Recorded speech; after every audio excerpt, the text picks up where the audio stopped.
said, hey guys, do you want a beer?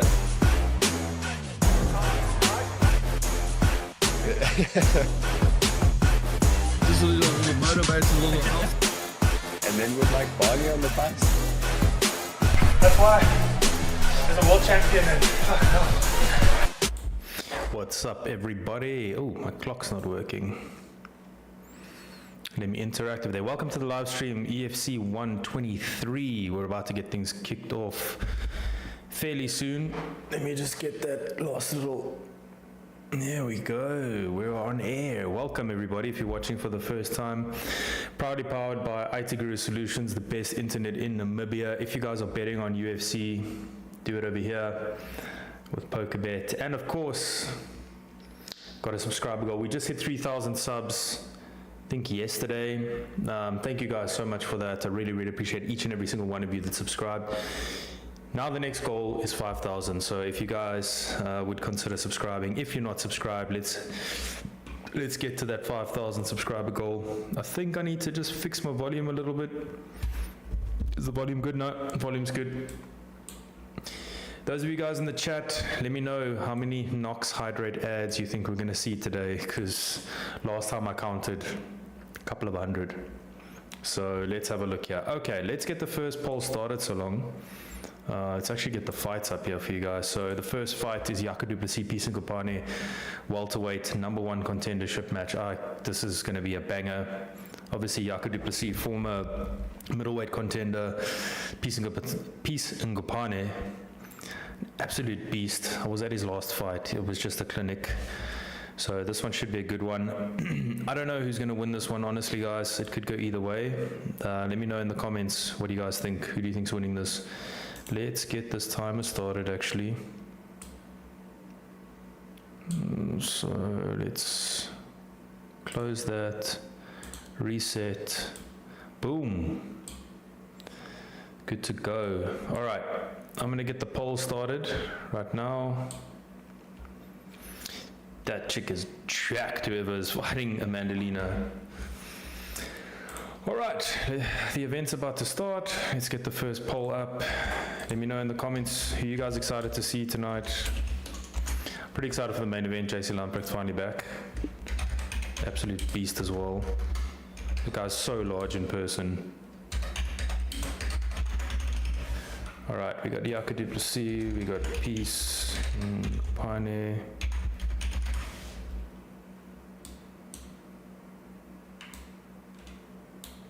All right, poll's going up.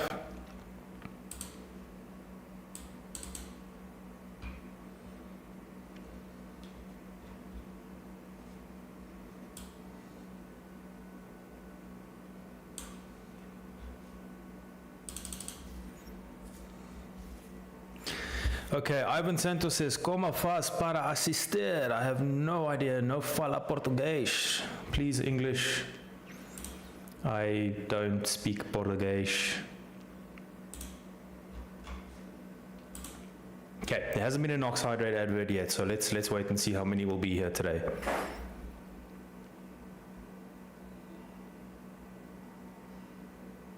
All right, there's Simon Stevens. Here we go.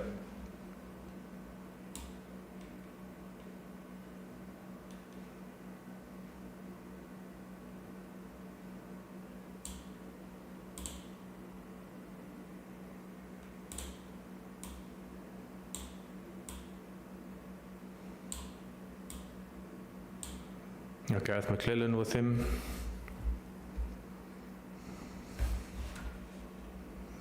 That's true, there's 3 title fights.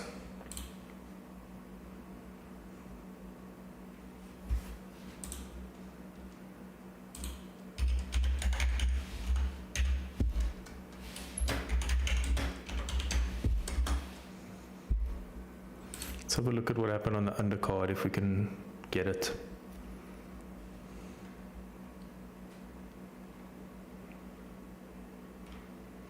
We cannot.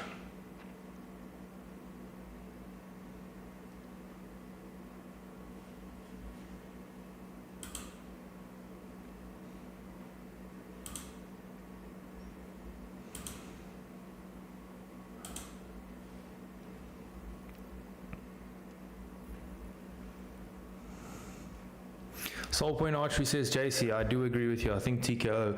I've still got the old opponent up. There's his Edson Silva is the new opponent, right? Or did Kleberson become the new opponent? I missed that change. Let me know where you guys are watching from. If you're watching, are there any Brazilians in the house?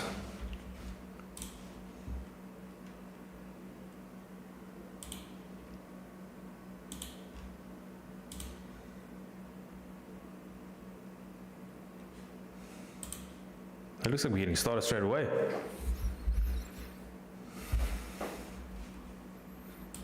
Oh wow, every single fight on this card is a main event somewhere else, they said.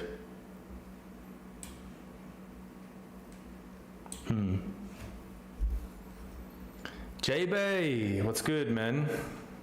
I used to live in PE, so used to hit up J-Bay quite a lot.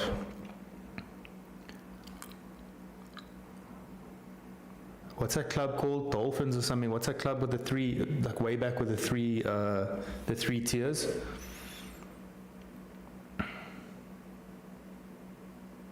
I think it's like across from the police station on one side and across from kitchen windows on the other side.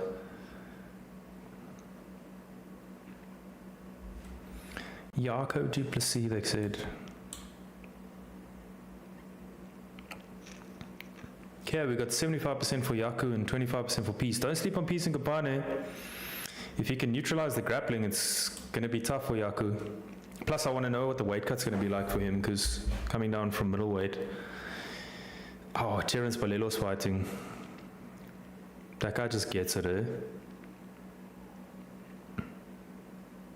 They're showing a lot of Shadrach. Do you guys think Shadrach's going to fight Luke next? I do. I think that's the next fight they make. Let's move this over a little bit so I can watch. Straight on, rather. Jolly Dolphins, that's the one. Is it still open? Yo, I last went there ages ago.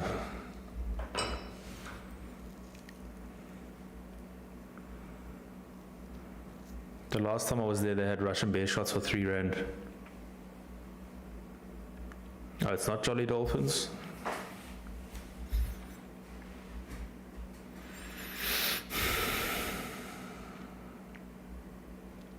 It's be interesting to see. It's going to be interesting to see if the PFL picks up anybody from EFC now that they're coming to Africa. They probably already have their people that are going to fight there, but it's a good opportunity for the people because they like from EFC they can't go directly to UFC.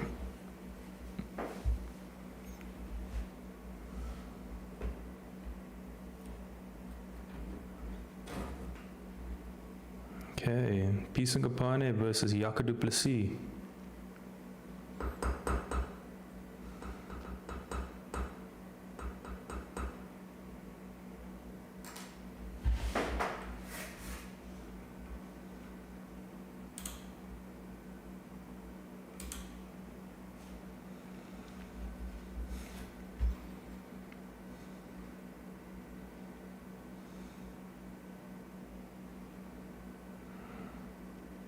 Peace is a good fighter.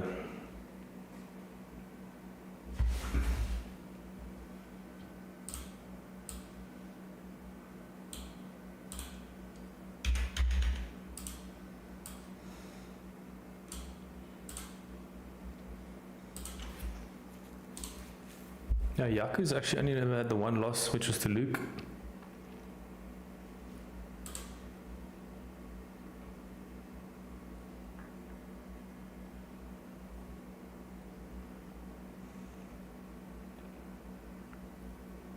That fight was hectic. Him and Luke, that was a grueling fight.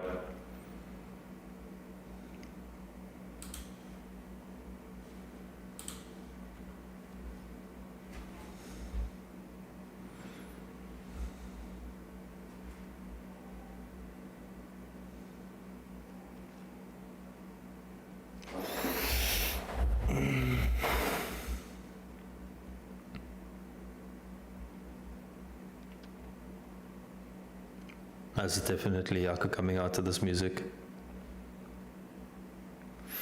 Man, I really want to see how Jaco Duplessis does with the weight cut. He looked pretty damn drawn out. But I think it'd be good for him to fight at this weight rather, cut a little bit of weight rather than fighting close to a natural weight. MGuide64 says that else win. Bro, I can't watch the prelims on Supersport and Topology doesn't have an update, so I'm just going to go have a look on Let's have a look on EFC's Instagram. Eric says, greeting from Zambia. What do you think for Mark Hume next? What's his move after his win at Octagon? Think he goes to KSW or PFL? He's still got 2 fights in Octagon, I think. So if he wins at Octagon, I mean, it'd be interesting to see if he goes to PFL, because the PFL's got the African expansion now. So it might be a move. I think KSW, I don't know about CIT, didn't have the best history with KSW, and I think there was a lot of contention about them not testing, not from CIT side, just in general. PFL pays really well, I know that. Like, a lot of guys get big offers from PFL, but then they decide to go to the UFC because they want to push for legacy, obviously. So PFL could be in the cards. I mean, it really depends on whether he wins the whole Octagon thing or not, because there's quite a bit of cash there. So if you're the champion, you might want to defend. And I don't know what happens with the UFC now with him, because he didn't win on tough. So they might not be interested.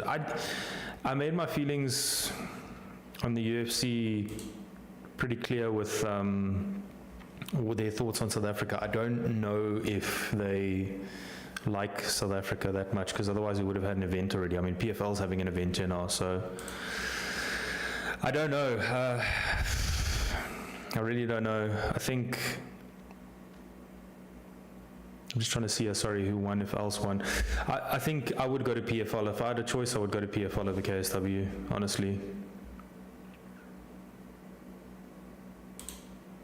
Okay, let's have a look.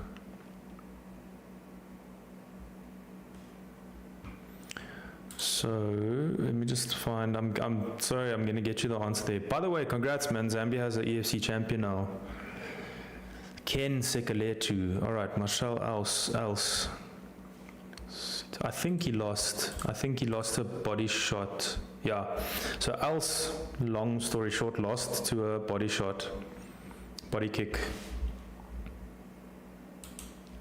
Sorry, I babbled on a little bit there, but I hope that answers the question about KSW and or PFL, Eric. But yeah, he's got the Octagon semi-finals and then finals, I think, if he wins.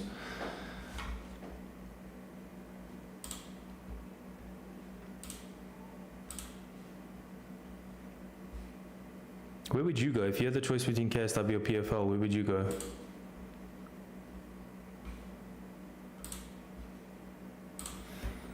Peace and Kapane.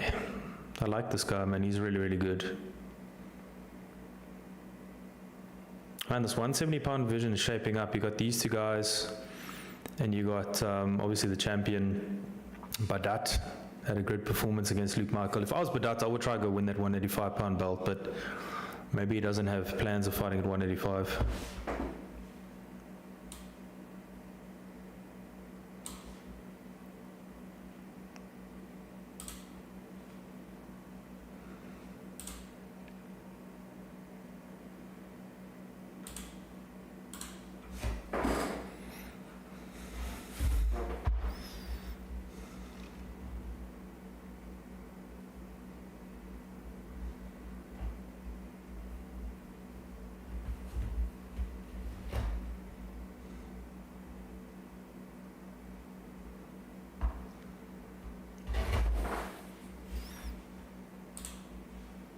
Do you guys know anything about the Brazilian fighters? Anybody from Brazil can shed some light? I'll be honest, I haven't seen their fights yet. Any of them. All right, Peace and Kapane, 31 years old, 5'11", 71-inch reach. Yaku 28, 5'12", which is actually 6 foot, and 71.6 reach. Reach is virtually identical. I expect Yaku to try to take it to the ground. He does have good kickboxing, but I think Peace is just super slick on the feet.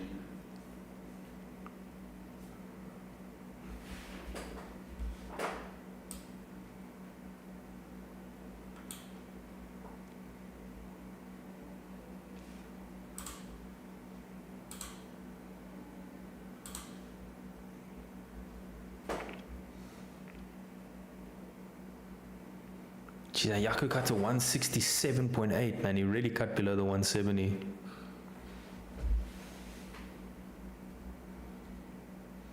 Be interesting to see how he rebounds after that loss, the last loss.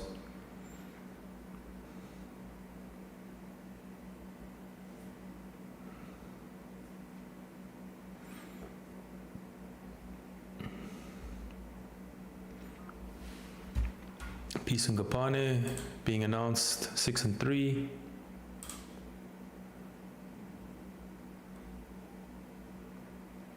All right.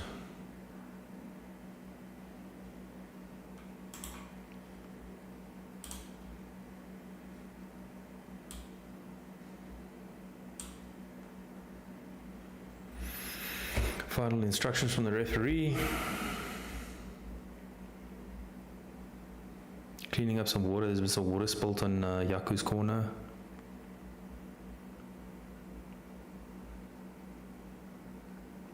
All right, first Knox advert of the night. Keno or Chaba says, else is Bogo. What does that mean? Bogo. All right. About to get started.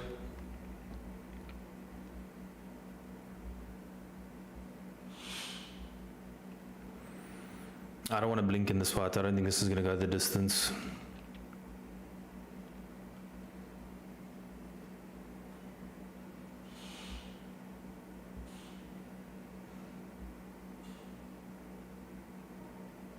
Here we go. All right. Whoa, starts off with a nice front kick there, Peace. It'll be good if this is a stand-up bout. Yaku looks much bigger. Jeez, like much bigger than Peace. But I do expect Yaku to grapple. Ooh, nice lefts and rights there. So Peace engages in the takedown. Got stung there. They're clinching up against the cage.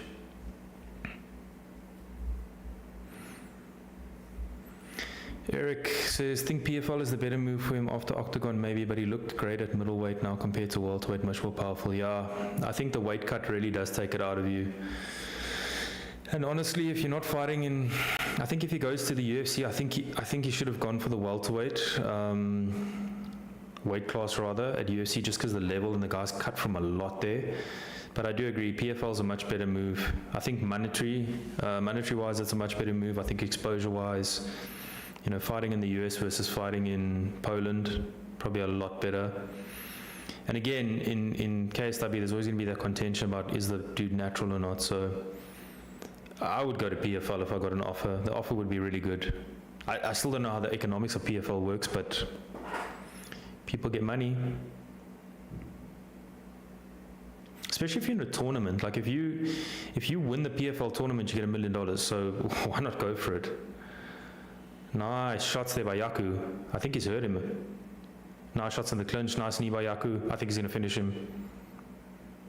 Okay, no. Peace coming back. Peace looks alright. I thought he was hurt there.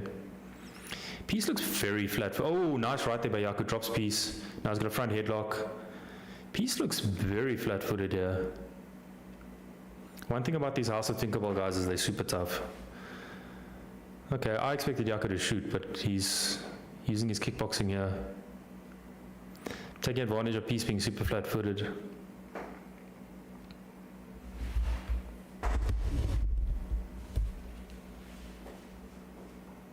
Nice. Yes, he's finding a home for that right hand, Yaku.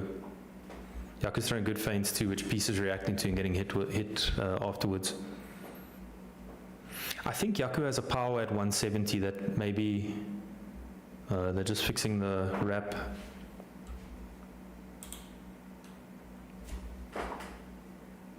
It's giving Peace and Gapane some time to recover. So his wrist taping has come loose. Yaku looks ready to go.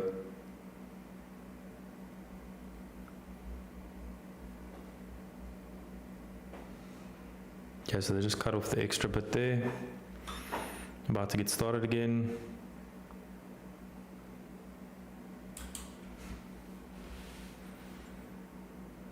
Yeah, Yaku's looking crisp on the feet.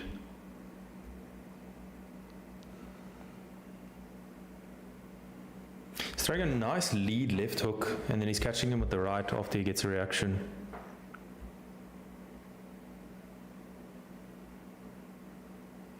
Nice shots there by Peace.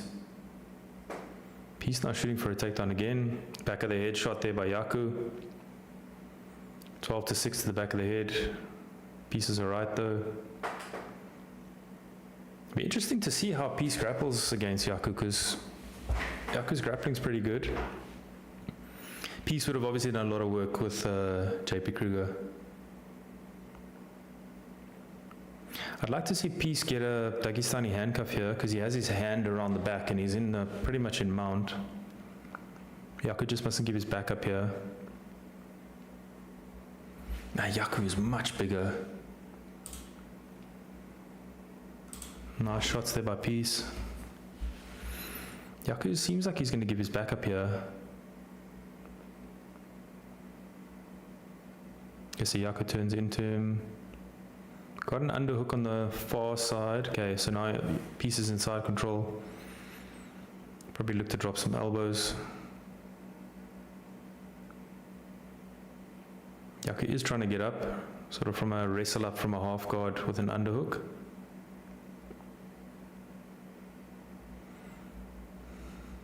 Peace doing a good job of keeping him down.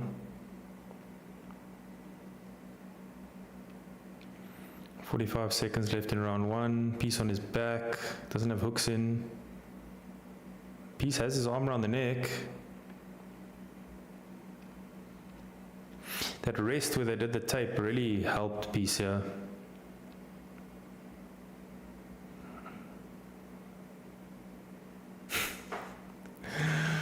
Peace is sitting on his face essentially and then throwing shots behind his back to the head.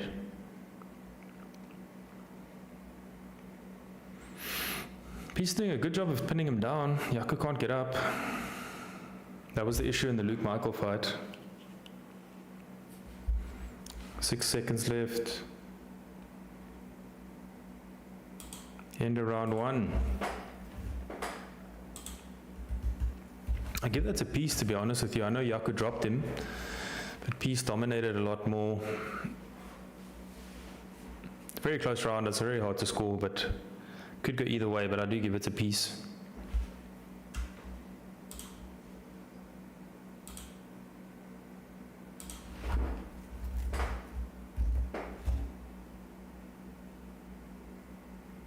Got him with a nice right hand and then a left.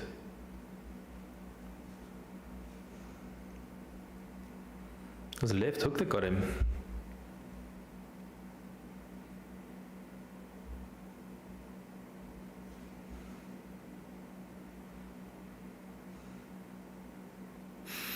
Maybe I give that to Yaku, to be honest with you. Dropped him twice. Thank you for subscribing, guys. Just hit 3,000 yesterday, I believe. Yesterday or the day before. We're trying to get to 5,000, so if you're not subscribed, please do subscribe. Get to that 5,000 subscriber mark. Okay, round two about to start. Don't know where the referee is. This referee's doing too much.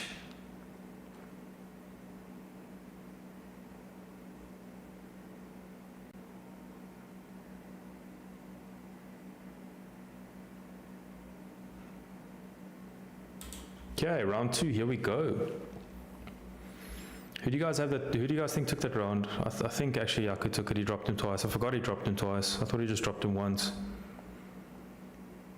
They're both looking a little bit hesitant to throw fully. You know, they're sort of coming forward and hesitating. Oh, nice right there, man. Yaku's hitting with that right. Power at 170 is looking awesome. Peace has recovered though. Peace shoots. Yeah. It's interesting that Peace is going to go for the takedowns all the time. I would have thought he would have won a stand with him, but those shots look heavy. Okay, Yaku's recovered his guard. Let's see if he can get up now. Throwing elbows from the bottom.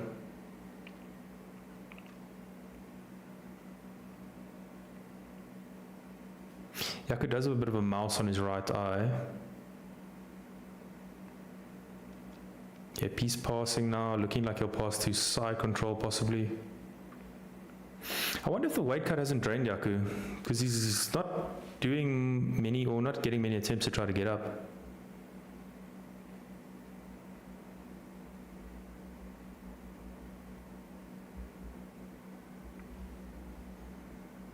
Yeah, Pisa needs to try to win this round back. He needs to do a lot of damage here. He can't just lay and pray.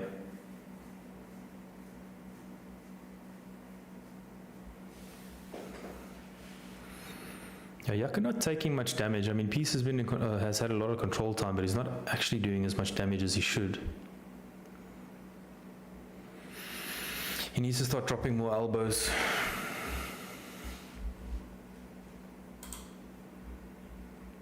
If you guys are new here, please make sure to subscribe. Help me get to that 5,000 subscriber mark. As always, powered by IT Guru Solutions, the best internet in the whole of Namibia. If you guys are betting, make sure to bet with PokerBet. Link is in the description. Let me know you guys' thoughts for this fight. Okay, we've got 91% saying Yaku's going to win.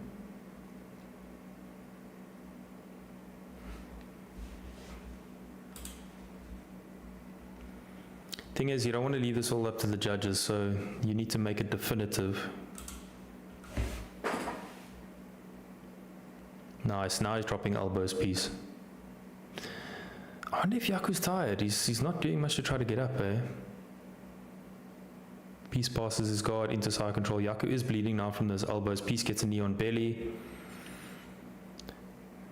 Yaku trying to climb up the cage and get out.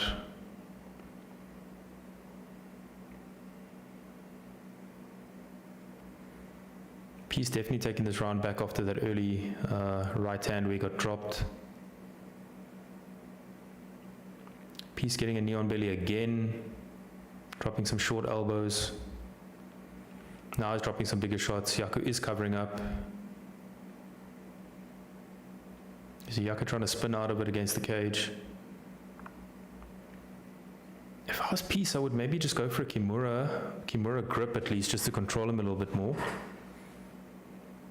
But his control's looking good. Knee to the body on the ground, nice.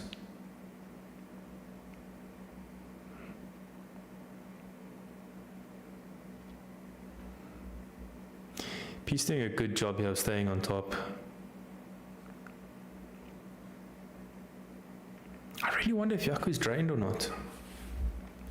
He did look pretty drained at the weigh-ins. More votes coming in for Yaku to win this fight. If you have missed the first round, I'd probably give it to Yaku. I mean, yeah, actually do. He dropped him twice.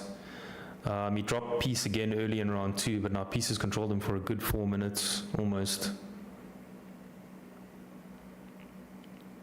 It's going to pay off on the scorecards, but not only that, but it's also going to drain Yaku a little bit more. So if he does take him down again, he might. Nice shots here by Peace. 40 seconds to work.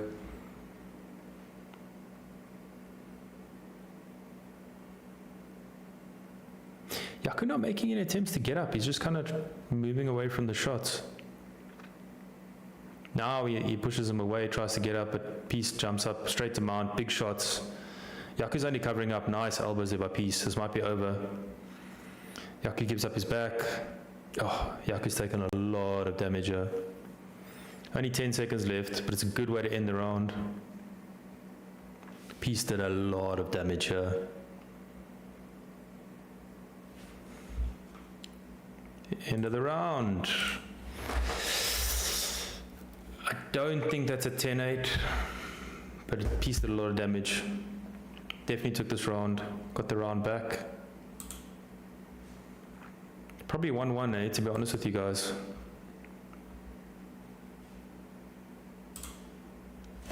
Yaku needs to change something on the ground here. He needs to get up. He should try to get up. If I'm Peace, I'll go for another takedown straight away. Don't even run the risk of getting dropped on the feet. It was such a short little uppercut that dropped him. Man, Yaku looks really, really strong on the feet. On the ground, he looks a little bit drained, like he's just laying on the bottom. He made an attempt to get up, but Peace just nullified it so quickly.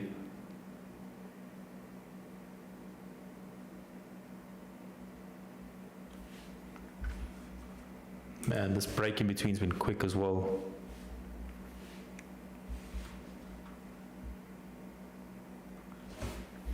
It could very easily be 2 rounds to 1, but I don't think so. I think it's 1 round each. Yaku dropping him twice in round 1.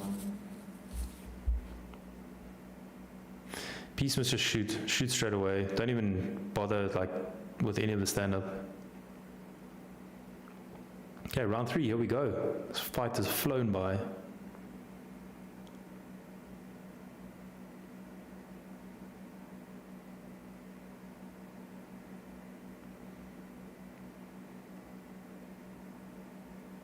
Here we go, round 3.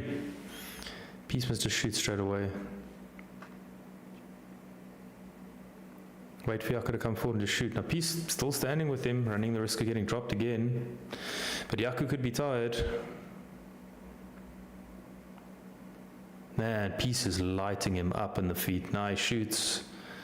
Very, very slow shot, but Yaku's got no defense for that takedown. No defense for that takedown. I just wonder if the weight cut hasn't drained him. I've taken nothing away from Peace. If this weight cut looked hectic for him. And if it continues in the same vein, Peace is going to win this fight fairly comfortably. Nice elbows there by Peace. Passing the guard, into side control, knees to the body. Yaku looking for an underhook to try to get up.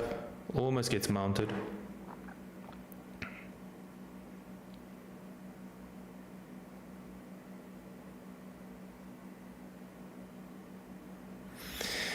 Yeah, Yaku's got no answers for this on the ground.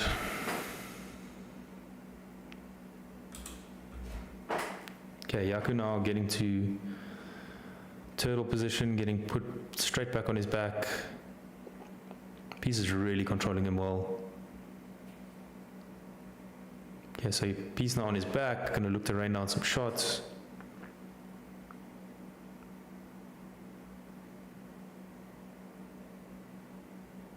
Okay, so Peace is in half guard. It looks like the mount is possible if he wants it.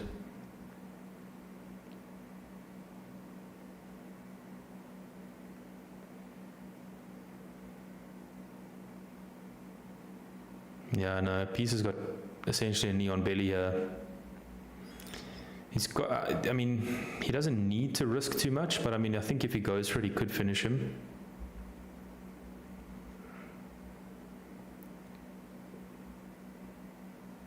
Yaku needs to get up. He had a chance there. Now Peace is sort of on his back again.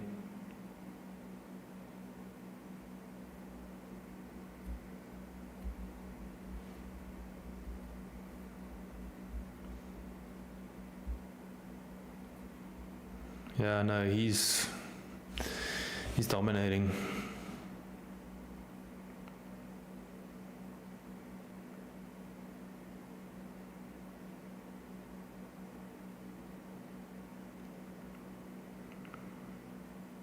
I'd like him to ask Yaku about the weight cut if he was drained or not, because he does look pretty drained.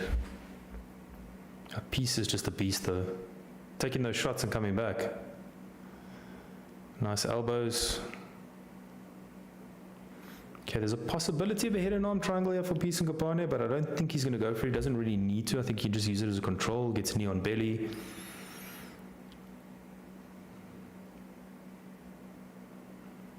Yeah, Yaku's got to try to get up. He's got to do everything he can to get up. If he doesn't get up, at least he's tried, but he can't just lay here and take this.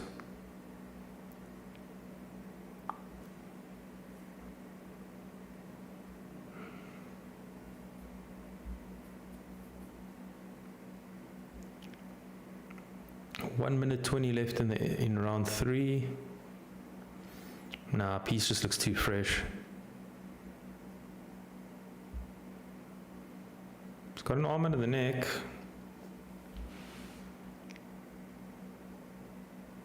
Yeah, I know. Yaku gets pinned down, hit with elbows. Nice elbows. These are big elbows.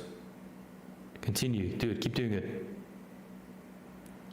More elbows.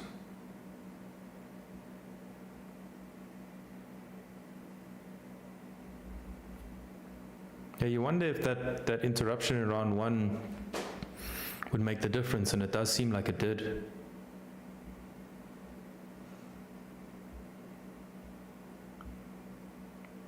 Don't know what Yaku's doing here. He just keeps putting his feet up against the fence, but he's not exploding off at all. Now he does. Gets mounted straight away again. 20 seconds left. Should be a pretty comfortable win for Peace and Gopane here. Might go for a mounted triangle, but or an armbar. 10 seconds left. Now he's going to go for an armbar. Peace and Gopane misses it. Oh, got his arm free almost. Doesn't. All right. Should be a pretty comfortable win for Peace and Gopane. 2 rounds to 1 or 3-0. Probably 2 to 1.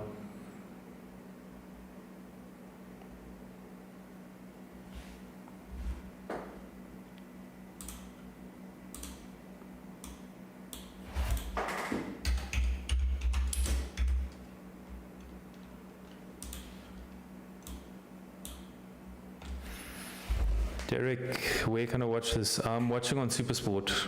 You can watch on Supersport or you can stream on EFC, but I think it's like $20 a month, so Supersport.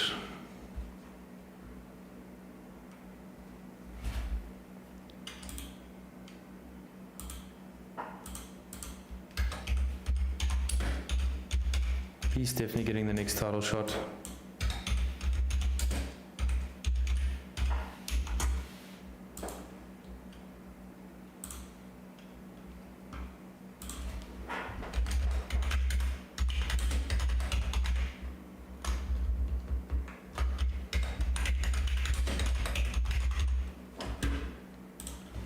Okay, I'll start the next poll. A lot of people picking Terrence to lose this fight. I think he should win. I hope he wins because I would like to see him fighting internationally. No worries. I don't know what I think it's 226. Just double check. It's on the fight channel where they show all UFC and all that kind of stuff. So just have a look there.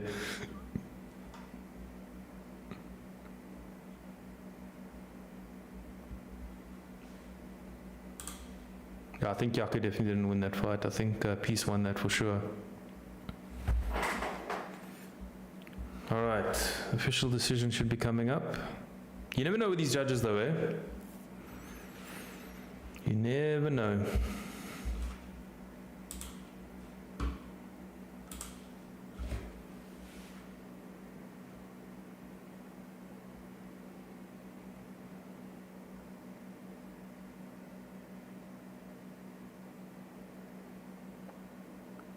Twenty-nine, 28, 29, 28, 30, 26, 30, 26. Peace. Ngopane takes that one. Good fight. Get my water here quick.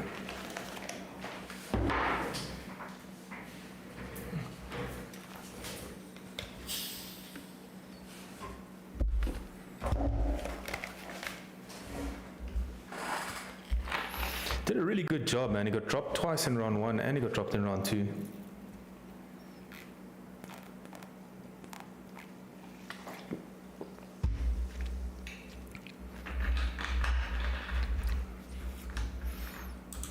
Yeah, let's get the second fight up so long. Probably be a stack of Knox Hydrate adverts in between before that fight happens, but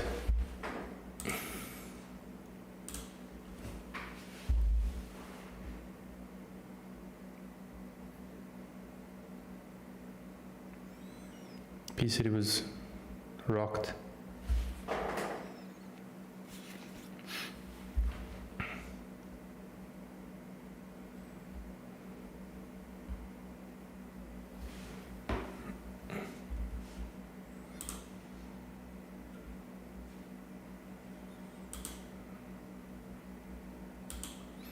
Yeah, the title is definitely next.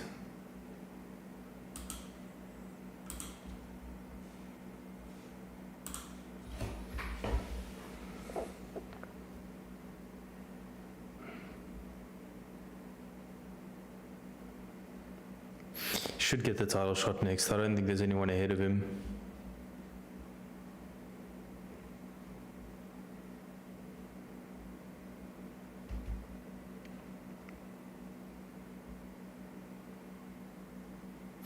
Yeah, the first South Africa versus Brazil fight, Terence Balelo versus Marcio Oliveira.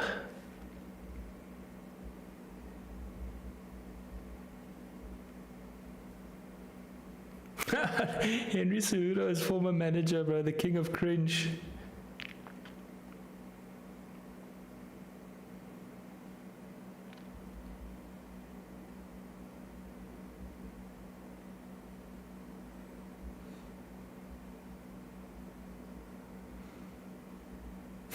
This guy's cringe. Oh, jeez. The Amazons of Brazil to the motherland.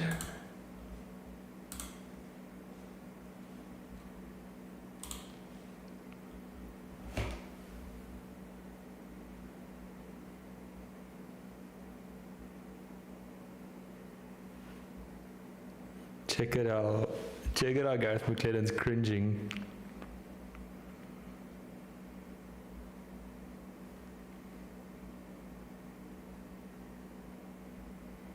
God, I can't with this guy.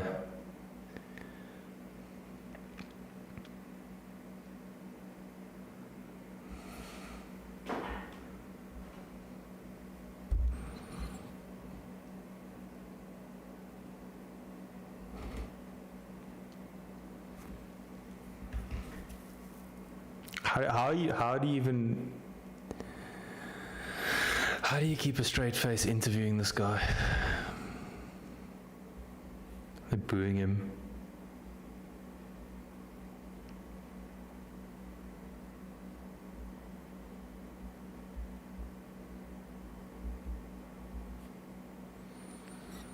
I got second-hand embarrassment for this guy.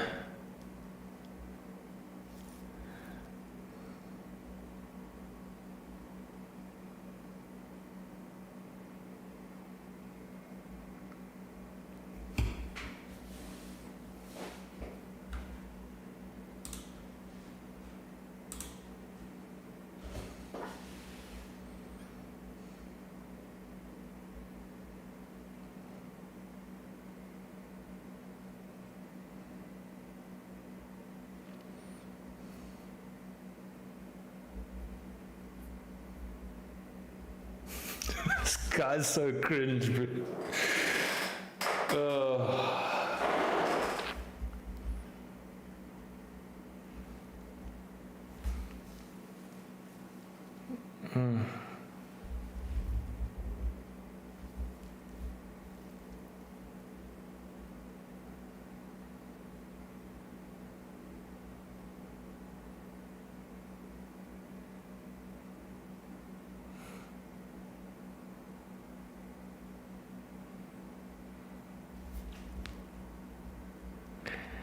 That's cringe, okay.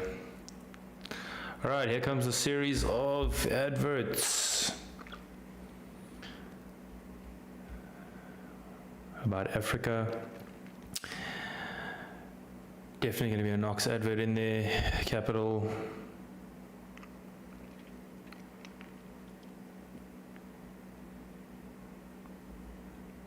All the former champions.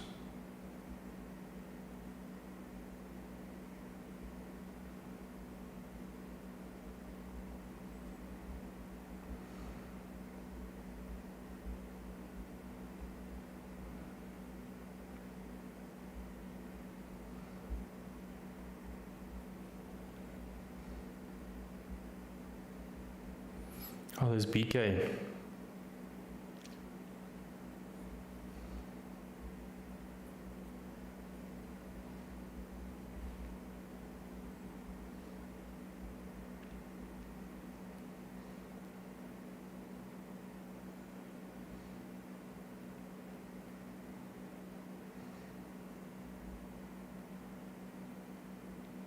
Okay, not too many adverts this time. Good.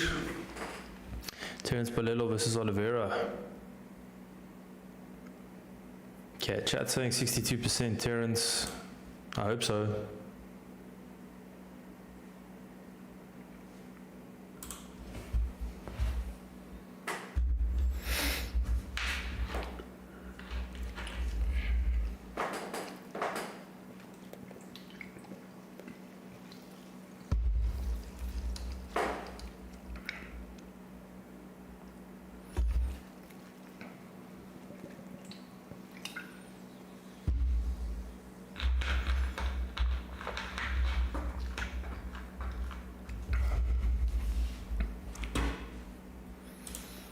All right, while we wait for the next fight to happen, what do you guys make of Cameron Simon's last loss? I spoke to early. Here come the Ignite ads for the tequila and undoubtedly a Knox ad.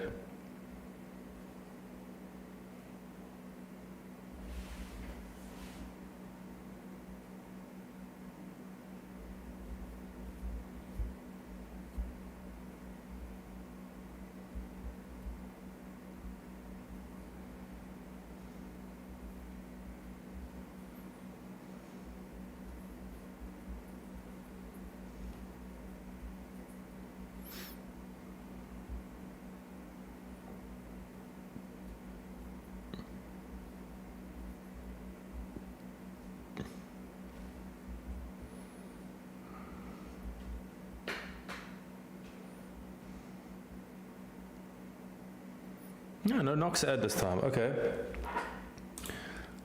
Looks like we're about to get started. What do you guys think of Cameron Simon's loss, his run lately in the UFC? Do you guys think he'll come back? Do you guys think he'll be in the UFC after that?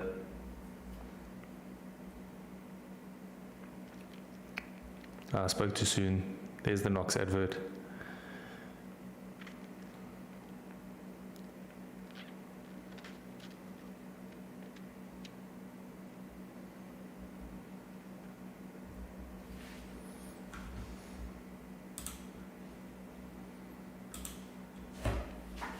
Here we go, South Africa versus Brazil, fight number 1, Terence Bolelo.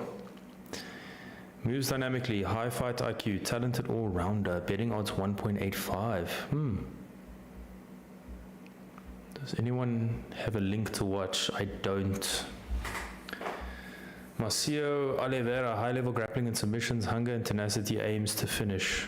Don't know much about these Brazilian guys, I'll be honest. Besides their records. You can watch on Supersport, or you can stream on EFC if you want to pay the money.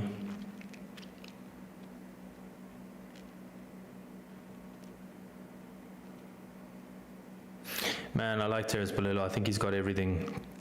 He fights well, he talks well. I think he just gets it.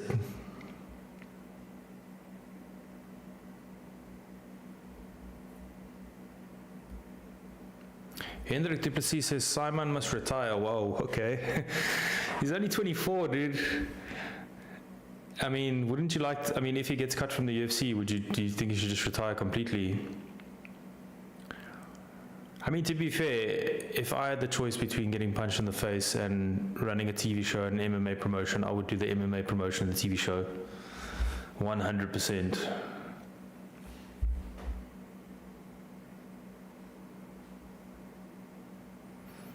Yeah, Terence lost the last fight to Edson. Edson did really well now and won championship.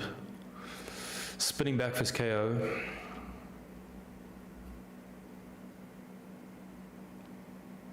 The thing about these Brazilians is it can be very hit and miss. You know, the guys can be really good in round 1, and then if you can stem the flow, stop that initial challenge, the heart does seem to dip sometimes.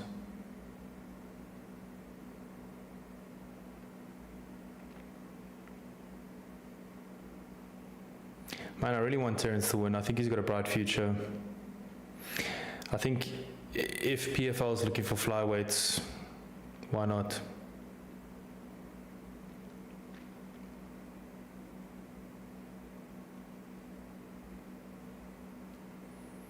Okay, first to walk out In the End by Linkin Park, Marcio Oliveira.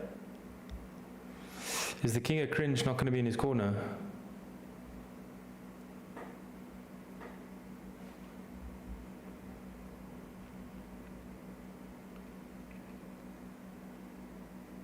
Oh, Calvin Smith there in the background on sound.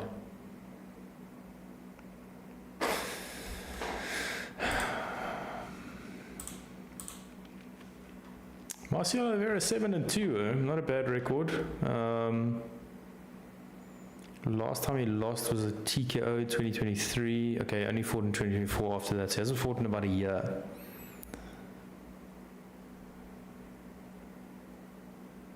Okay, he's got 3 submission wins, 5 submission wins. 1, 2, 3. No, 3 submission wins.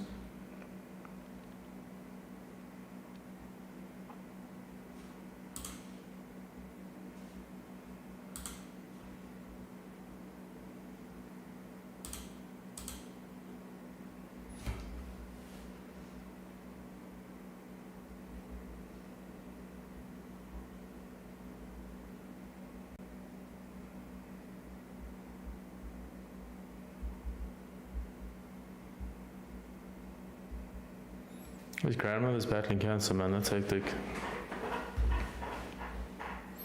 Stories like that makes you want the guy to win. They're super close.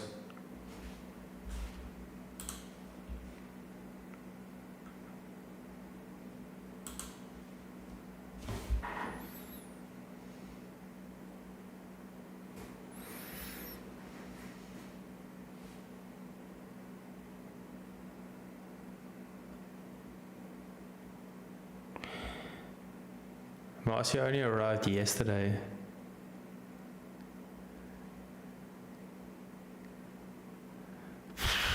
Jet lag. He's going to 100% try to take it to the grounds. It'll be interesting to see how Terrence reacts to what's supposed to be high level jiu-jitsu.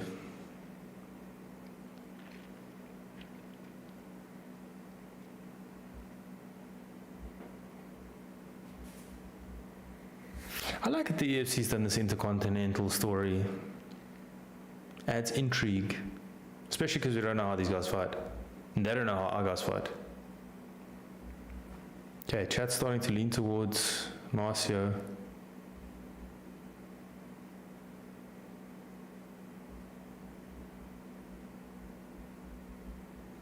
Even Terrence's walkout is entertaining, man.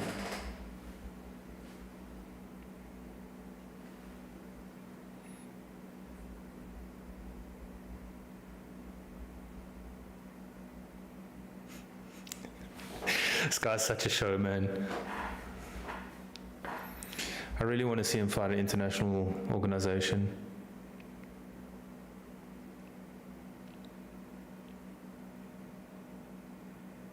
It's interesting that he's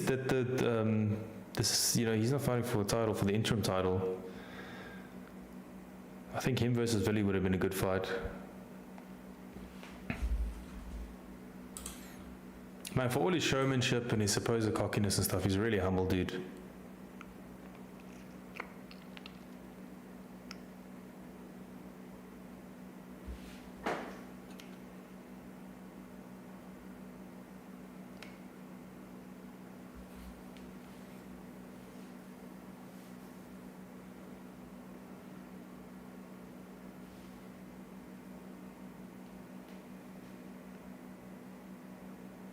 If there's a good performance here, he might go to one championship. Why not?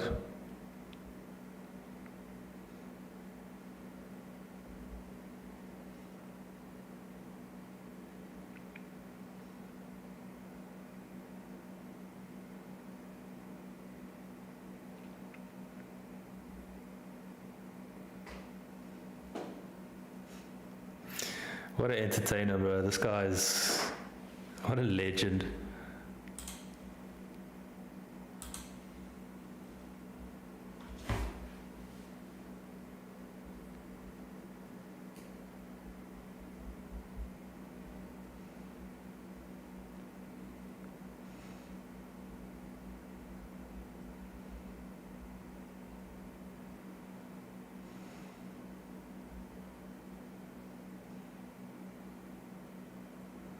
Oh, he's got the Fight Week show on his poster, man. Shout out Fight Week show.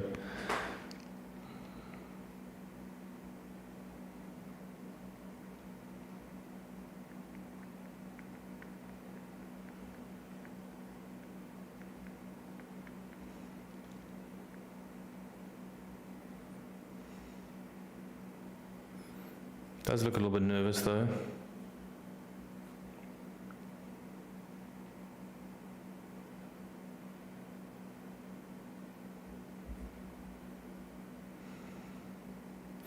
Terrence definitely has to try to keep this fight standing, I feel. Okay, Terrence 25, 5'6", 66.1 reach.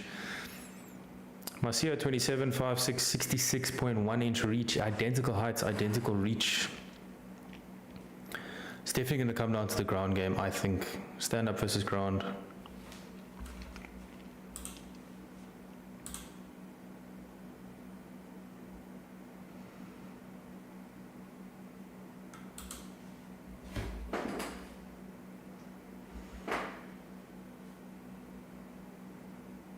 Okay, so Khotso saying 5'5", it's 5'6". Not that it really matters that much.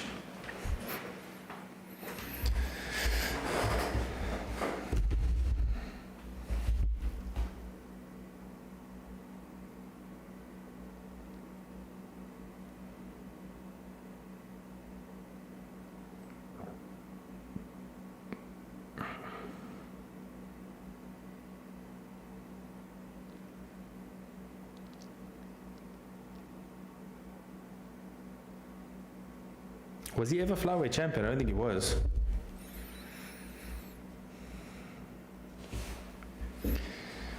Man, I'm such a big Terrence Bolelo fan.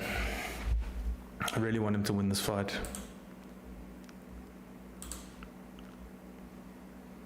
Okay, I hope the referee doesn't over-ref again.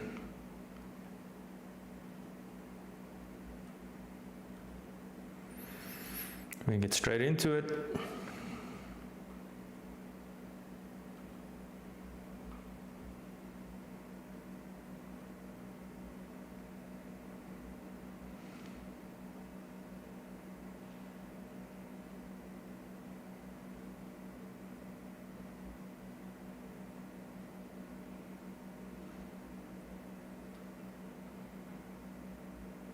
I'm nervous for this fight.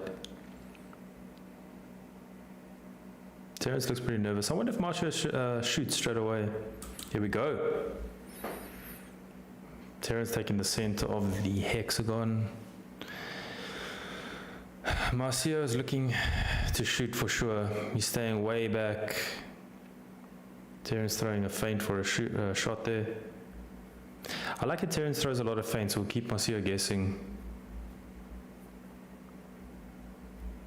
They both throw a leg kick each other's legs.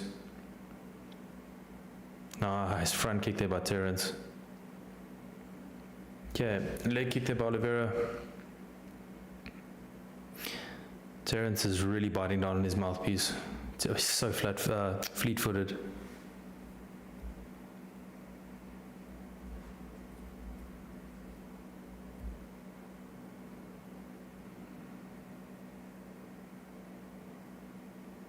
Still feeding each other out here a little bit. Terrence throws over and right. Oliveira pushes forward. Shot to the nuts.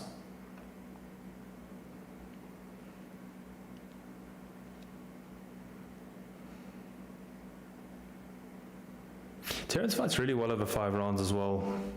Paces himself really nicely. Now Oliveira's pushing the action. Terrence still in southpaw. Nice left there by Oliveira. Okay, now Oliveira shoots. Terrence just shrugs him off. Nice shot, nice stuff with the takedown there. Answers the question, the first question about the grappling. It's really hard to take Terrence down. It's really hard to keep him down. Terrence swings and misses. Don't jump the guillotine. Don't jump the guillotine. Nice, Terrence. So Oliveira has got a single leg. Did get him slight down for a split second. Still on that single leg. Terrence stuffing the head. Terrence getting a nice overhook going towards the back. Imagine he chokes him out. He's going to choke him out. He's got it. He's going to get it. He's going to get it. Terrence is going to choke out the Brazilian. That's tight. That is tight. He doesn't have the hooks in though. No, he doesn't have to necessarily give up to that. Get your hooks in, Terrence. Terrence mustn't blow his arms out here. Okay. Brazilian's not going to tap. Okay, now Terrence looks to try to get the hooks in. Brazilian is not going to tap. Terence is squeezing for dear life here. He needs to just not blow his arms out. Okay, good defense there by Oliveira. A lot of toughness. That was tight.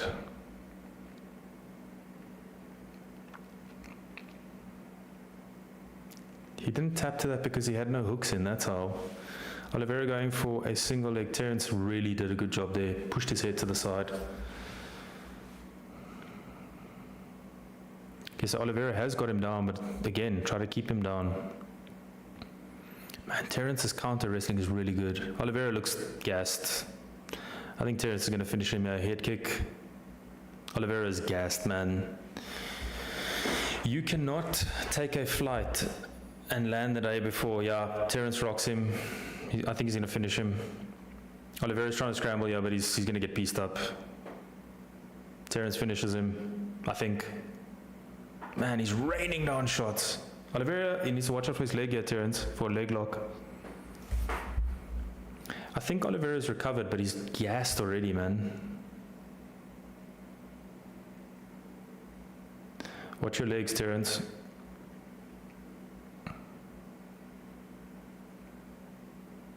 Terence is raining down shots here. Oliveira tries an up kick.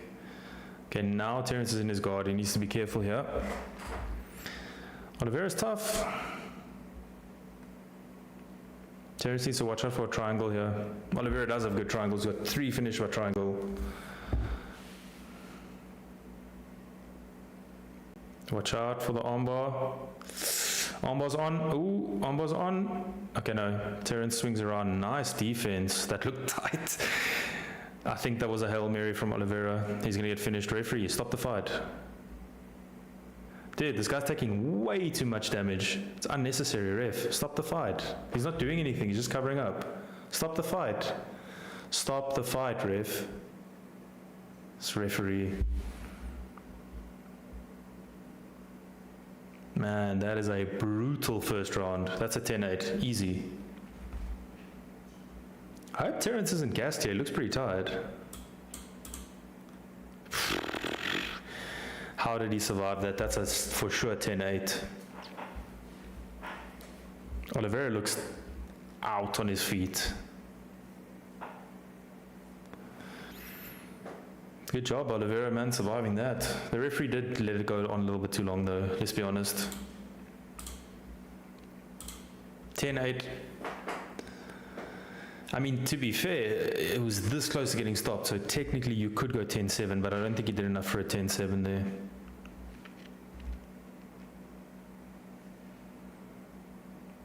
I just hope that Terence hasn't gassed his arms out going for that rear naked choke. He should have got his hooks in, man.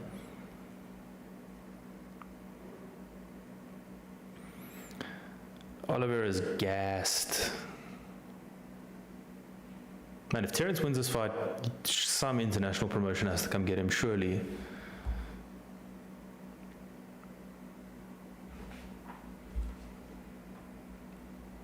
Oliveira's gassed, dude. He can't even stand up straight.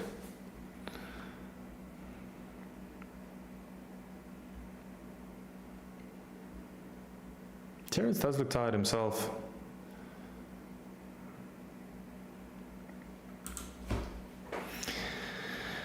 Terence looks fairly tired. Oliveira looks dead tired.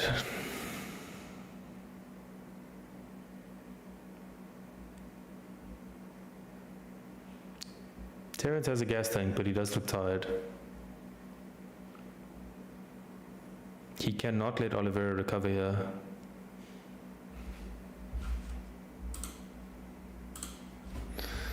Terence still pushing forward. Weary though. Oliveira's probably going to try shoot. Oliveira going for someone jumping something.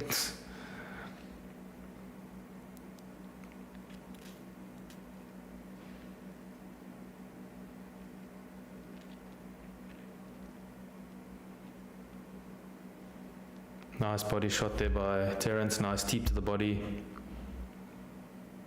Now Oliveira is tough, eh? Nice body shot there by Terence. It really hurt him.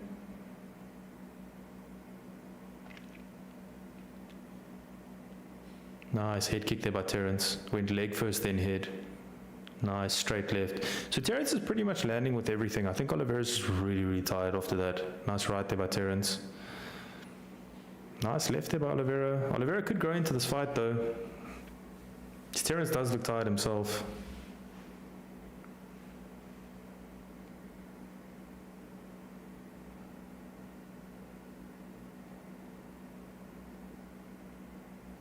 Nice left by Terence. Nice kick by Terence to the body. Oliveira does look like he is a little bit fresher now since this round started. Nice counter left by Terence.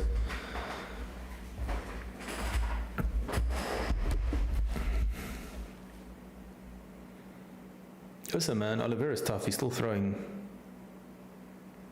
But I mean, his cardio's gone. Oof. Oliveira ducks under. Terence needs to watch out here because Oliveira is on a single leg. Terence grabbing the fence. Time out. It's going to let Oliveira rest a little bit. Time out for grabbing the fence. This ref does tend to over ref a little bit, but I do agree with him here. You can't do a point straight away, man.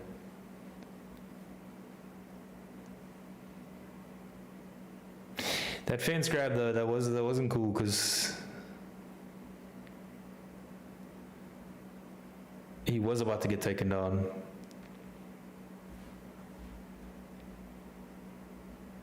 Okay, here we go, restart. Oliveira got a little bit of extra rest.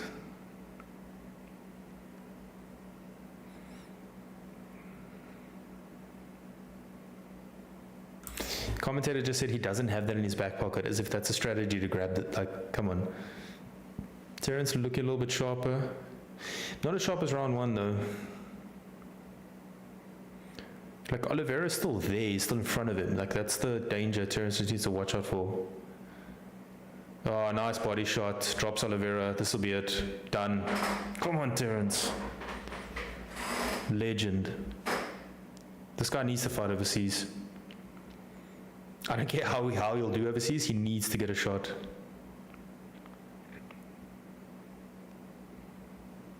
Tough Oliveira though. So, for sure has to be the next title fight. Balelo, but yeah, hopefully an international fight.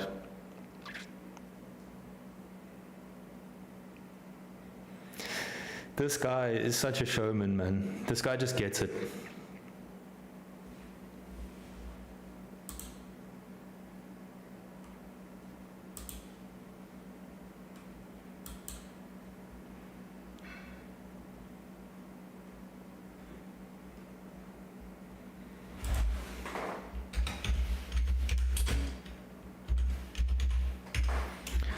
Pop him a message now, ask him.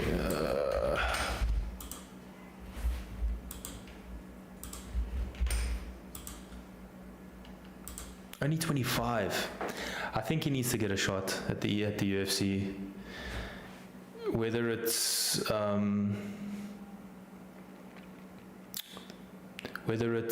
through Contender Series or what, like he needs to get a shot.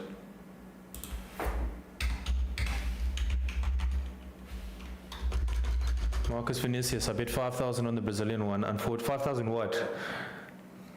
Terence, how do you say your name? Terence Balelo just won the fight by TKO round 2. Oliveira lost.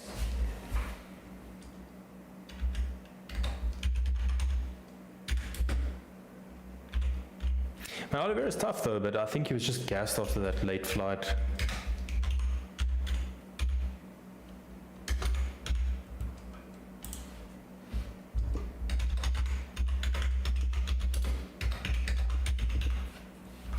Okay, we start the next poll. Willie van Rooyen, Cleberson Souza, who you guys think's going to win?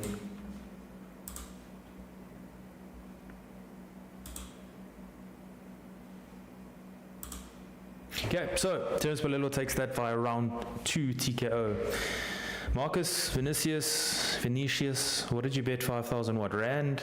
Brazilian what is the currency again? Why is it escaping me?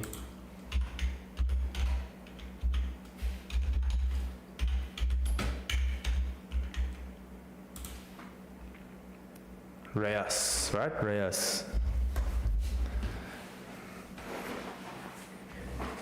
I hope it wasn't Brazilian Reyes because it's 15,000 Rand.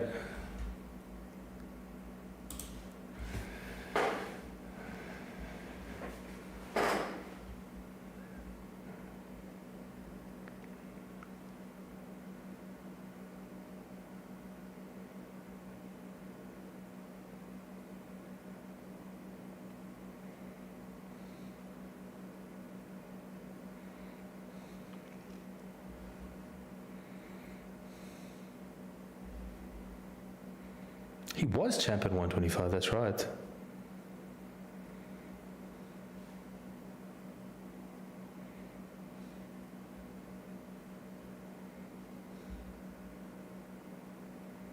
Stepping into the cage to face off with the winner of the next fight.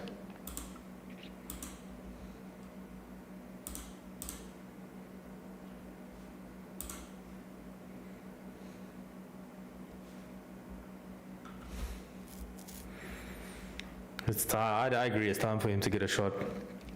Get a shot for an international fight.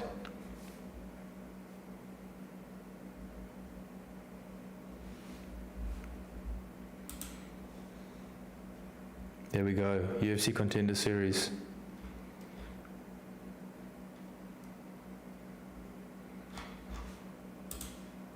What a performance, Terence.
The VIP hostess.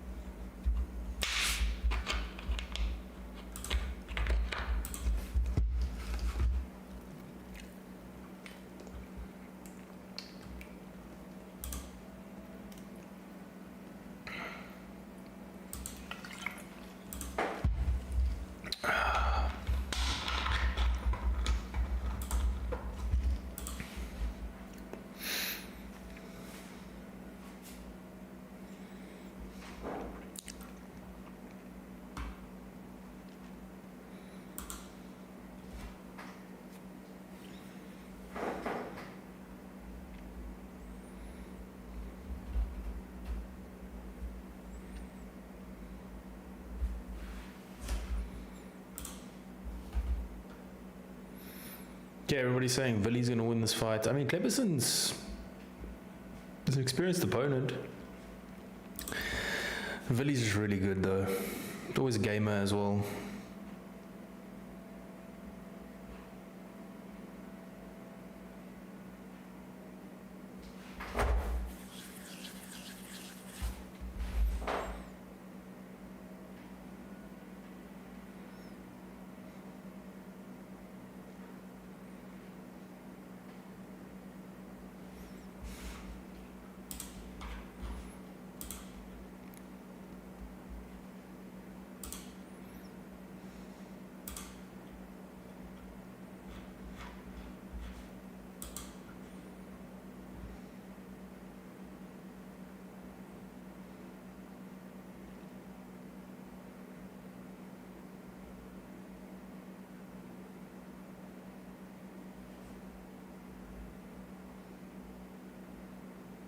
Give the EFC 124 promo so long.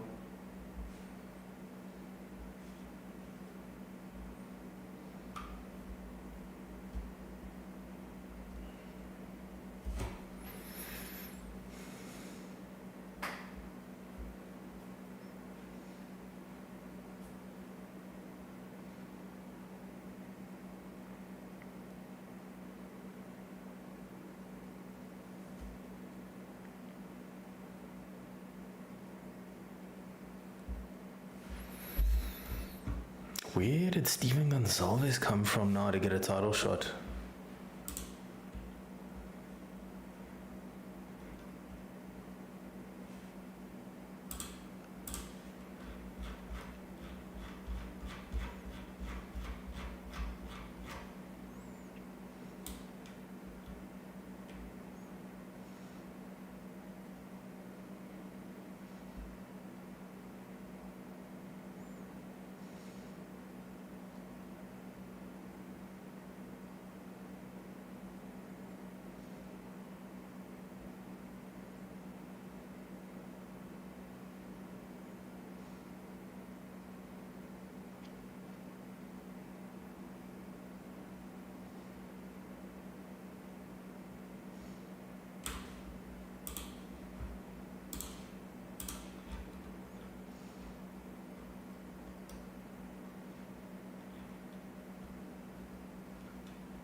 Duplessis wins.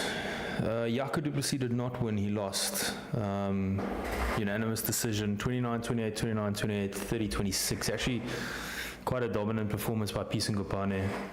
So Duplessis, no, Duplessis did not win. How do you say your name?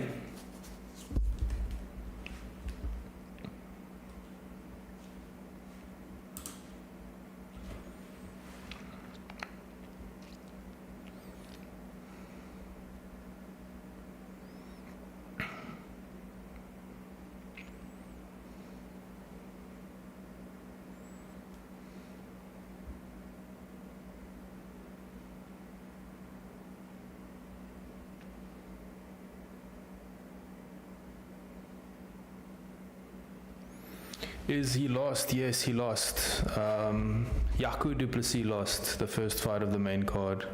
Unanimous decision. 29-28, 29-28, 30-26. Peace and Gopane won that one. Gets a title shot at 170 next.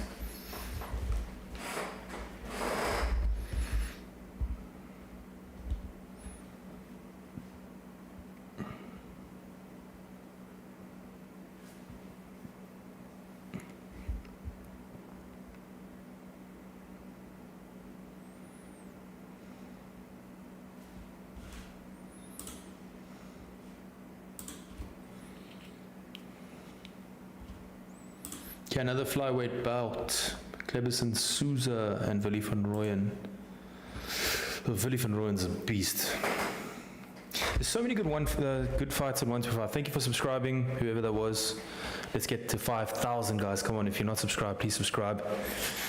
We just hit 3,000 the other day, and obviously the next goal now is 5,000. Baby steps. 125-pound division in the EFC is the best division. Thanks, bro. No stress, man. If you can you type your name in English letters? African crypto warlord says greetings from Zambia as well. Thanks, man. Welcome, Zambia. Got a lot of love for Zambians. I spent some time in Zambia previously. I was in Ndola, Kitwe, Solwezi, Lusaka, Kariba. Very nice people, man. Very, very nice people. I believe it's changed a lot in the Copper Belt. I haven't been there for about 5-6 years, but I believe Ndola and Kitwe looks pretty cool right now. A shout out, of course, to Ken Sekeletu, featherweight champion. Humphrey Mulenga, beast at 155. Whereabouts are you from in Zambia?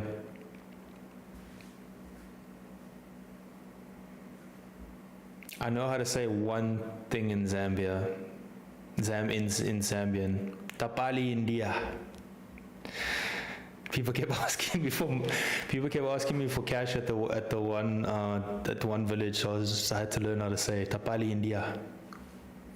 There are a few malls up now, lol. Okay. Yeah, there was quite a sick Lusaka, nice. That Lusaka's sick. Actually, Ndola and Kitwe also not bad. I like Kariba though. Kariba is sick because I was at the Kariba Dam on the Zimbabwe border while they were constructing the dam wall. It looks like the sea, like it's massive.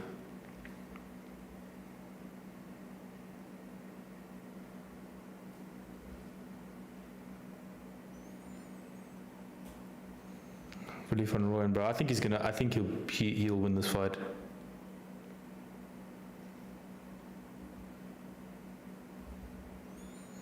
Cleberson.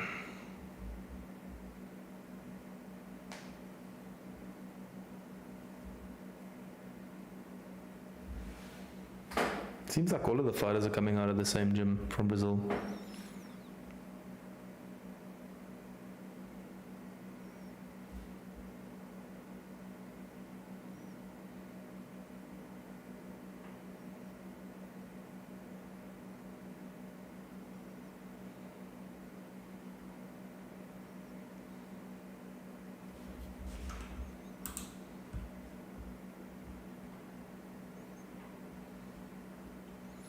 Soul Point Archery says reals.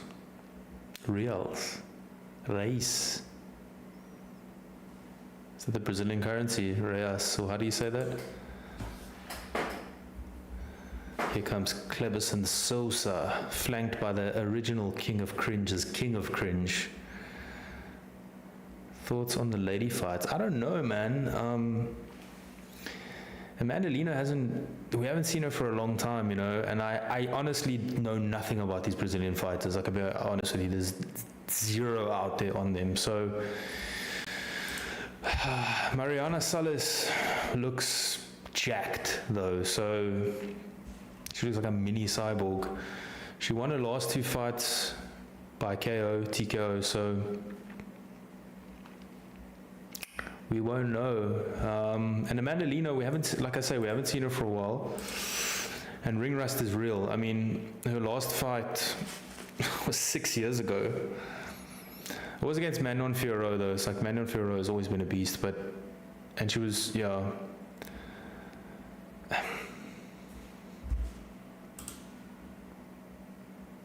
Who? So apparently the UFC is looking at Cleberson Sosa. I mean, the 125-pound division is... So thoughts on the lady fight? Honestly, I don't know. I'm going to hope Amanda Lino wins, but... Yeah, Mariana looks like a beast, and... That ring rust, man.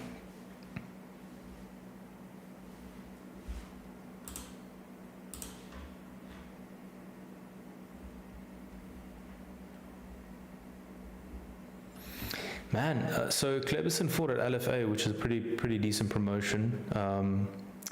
Pumi Nkuta fights there, South African, born in the US, but fights under South African flag. He's probably the best flyweight outside of the UFC. Mpumelelo Nkuta. Pumi Nkuta is the way he says his name. Professional wrestler too, as well, by the way. If you guys want to know more about him, I did have a interview with him before his last fight at LFA. But LFA is a pretty good feeder system to the UFC. But he lost by a heel hook. That's interesting.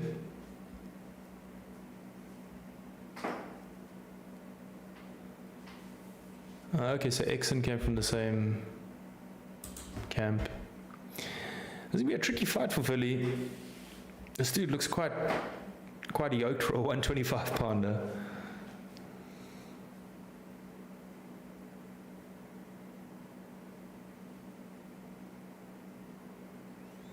So he's the first of 2 that have the Pitbull nickname. Philly's really good, man. He's got a bright future. I just like him to talk a lot. I would like him to talk a lot of shit on the mic, just to get that buzz. But he doesn't need to. He gets it done in the ring.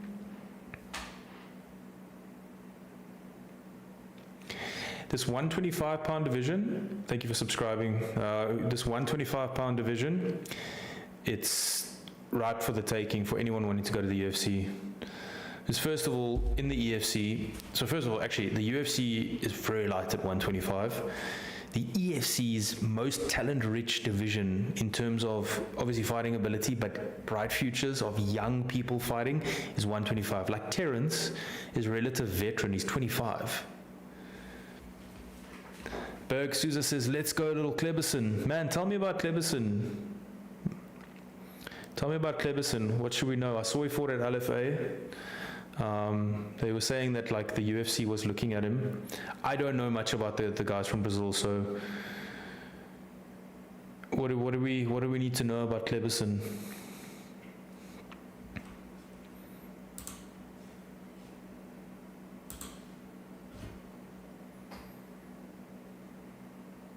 I think what I like about Vili though is like even when he takes shots, he just keeps going forward. Like, he knows he's going to get hit, but he's going to hit you more and he's going to hit you harder. And he's got good wrestling.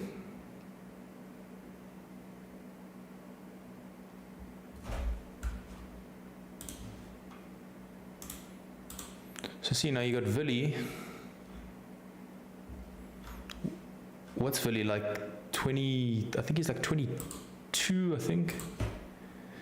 You've got Tumelo, who's already got his shot. We'll see what happens there. I don't know. I'm not going to ask him either because he's not allowed to tell me. Edson was there. Edson just killed it at one championship. You still got Gift Walker that people mustn't sleep on. You got Ntando Zondi. Like, they could honestly have an 8-man tournament to try to crown a new champion, and it would probably do mad numbers for them. I told Graham they must do that, but they've obviously got other plans. It's not good to have people with losses or get additional unnecessary losses. It's a Clebinho in Brazil. Clebinho. Yeah, Vili's 22. 22, 5'7", 67-inch reach. Clebinho, 28, 5'3", 63-inch reach. This is going to be a good fight. Especially now that I know Clebinho has fought, made it to LFA. He's got eyes on him. I'll be honest though, I wish South Africans got the same hype behind them as other countries, you know, like a guy like Mark Hume didn't make it directly to the UFC, but if he was American, he would have probably been in the UFC a long time ago. And you get a guy like Bo Nickel, yes, all the wrestling pedigree in the world, but gets into the UFC with like 2-0, so gets a shot at Contender Series at 2-0. The Pitbull just got announced. Berg Souza, can you watch the fight? Are you watching the fight, and how are you watching the fight? Willie van Rooyen 5-0-0.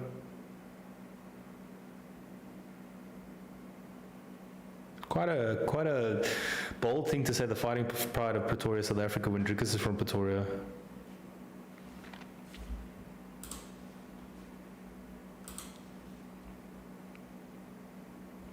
Peter Coxon, the referee. This has been a fun event so far. Good fights. An hour and a half has flown by.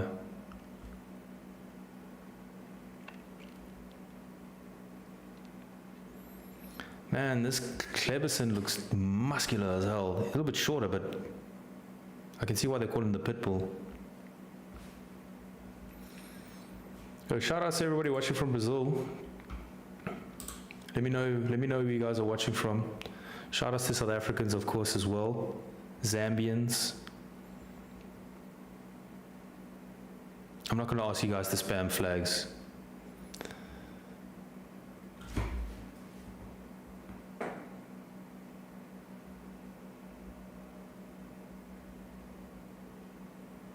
Man, that dude behind the Ringgold's beard is ridiculous. It comes all the way down to like, welcome from Brazil.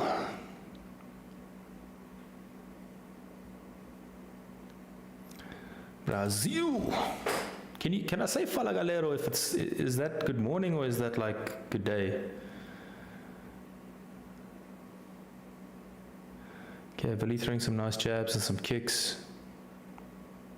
Nice 1-2 there by Vili.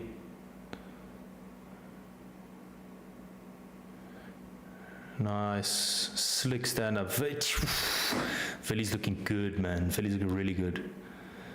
African Crypto Warlord says, was Drickus training in a KZN gym about 6 years ago? No. No. Oh!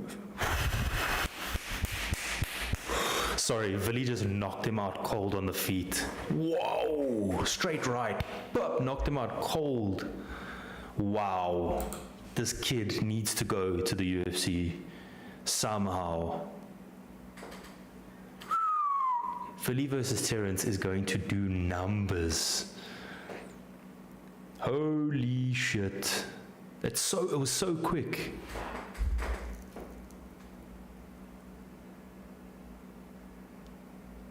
I didn't expect that.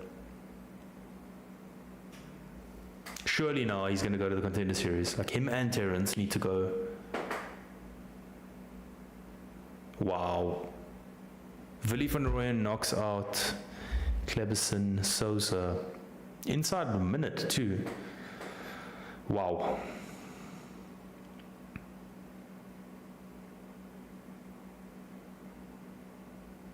No, so yeah, no, Drickus didn't try. Oh, he might have gone there, but I don't think he was based there. He's always been based out of CIT.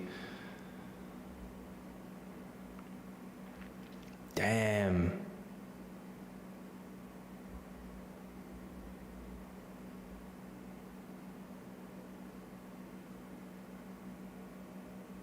I'm speechless.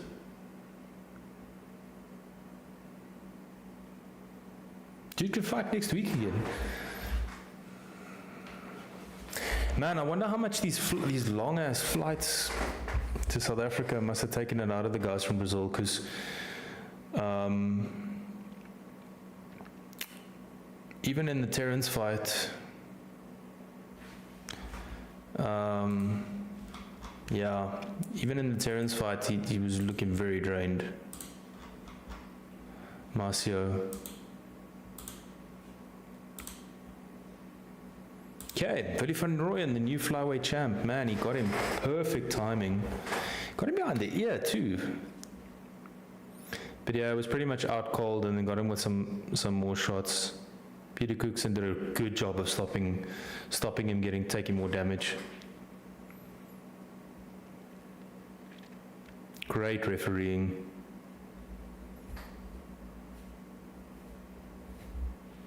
Man, awesome refereeing. Terrence and Willie gonna face off now.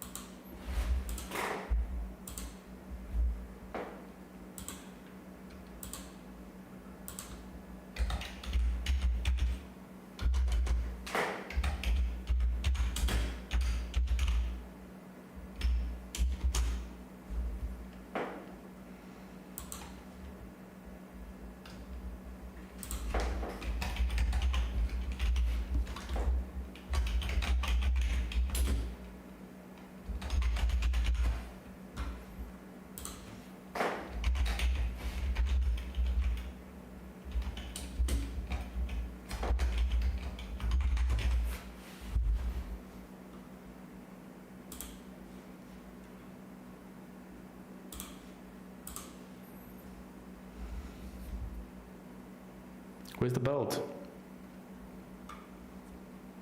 Where's the belt? So they just announced him as the champion, but they don't wrap a belt around him. Oh, they have to go get a whole brand new belt, taking out the plastic and everything.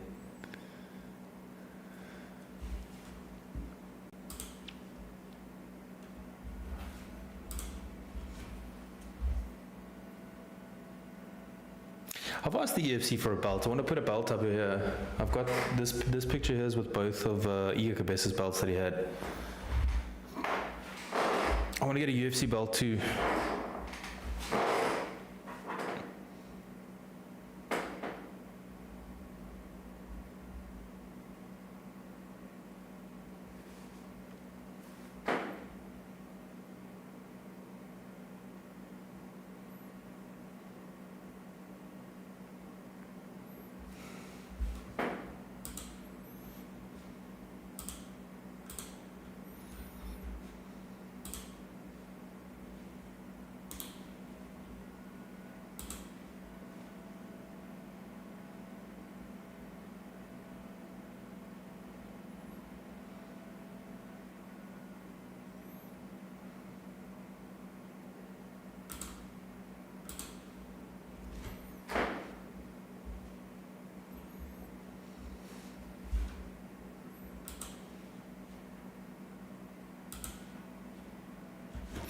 And every time something happens, they say it's the most this in the history.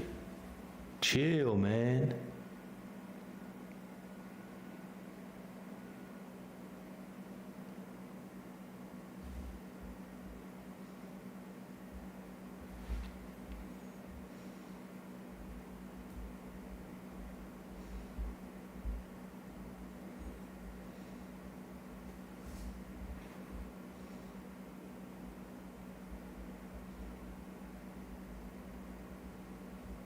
Where's Terrence? I want to see a face off.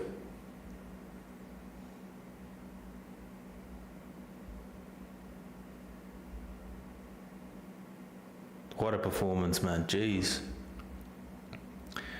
Later, Pretorius, what belts are on the wall? These are WCW and WWE belts. So this one here is essentially the Ric Flair NWA one, and then that one's kind of more like the one that Goldberg Triple H held towards the middle 2000s. So those are obviously replicas. Also a big professional wrestling fan, so I haven't got my hands on a UFC or an EFC belt, though. I did ask the EFC for a belt, but I'm still waiting. So once I get those, I want to put the EFC belt here. And I'll put a UFC belt up at the top, and then I want to populate this wall with more photos, like with fighters and interviews and that kind of stuff. So that's the plan for now.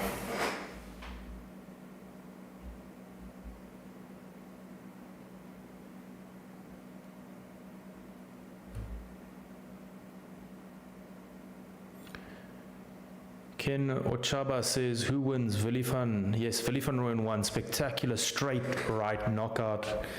37 seconds in round one, so Villifan Rowan's now the champion. Him and Terence Palelo will fight each other next, I hope. Actually, to be honest with you, later, just by the way, I want to get that old, remember the one that Stone Cold had? I don't know if you watched wrestling in that era, but he had that world WWF title when it was still WWF. It's not the Winged Eagle, it's the one just after that. I really want to get that one as well. But my wife, after I got these two, my wife said enough for now, so I'll wait. Maybe with the PFL coming to Cape Town, I should ask the PFL if they can at least just give me like a replica belt or something.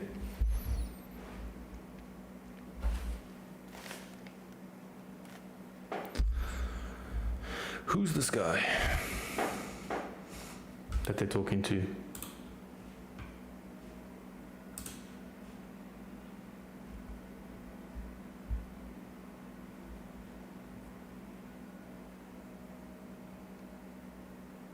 I think he was going to say another MMA promotion in South Africa, maybe Versus or something. Excuse me that I kicked the camera.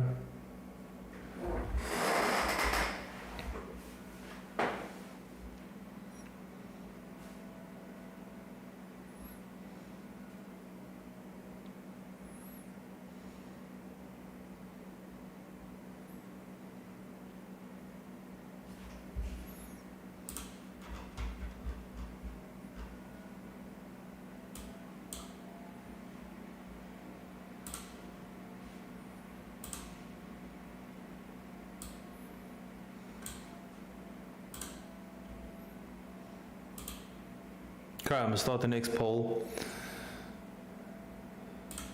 Who do you guys think is gonna win?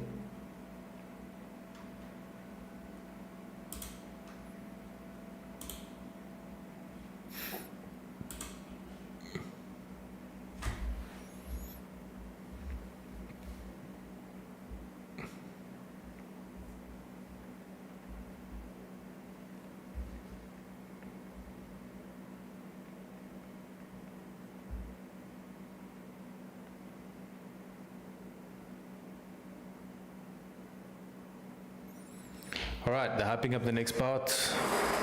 Mariana Salas, Amanda Lino. I wonder what made Amanda Lino come back. If anybody knows, let me know, please. Hey, we got the football ads coming on again. La Liga. If there are any Arsenal and Barcelona fans in the chat, I am sorry.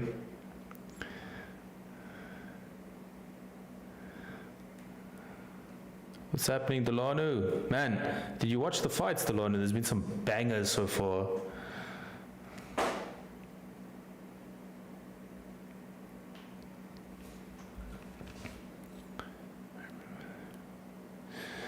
remember that. Where do you buy the WWE replicas? So I actually, I got them on Etsy, actually.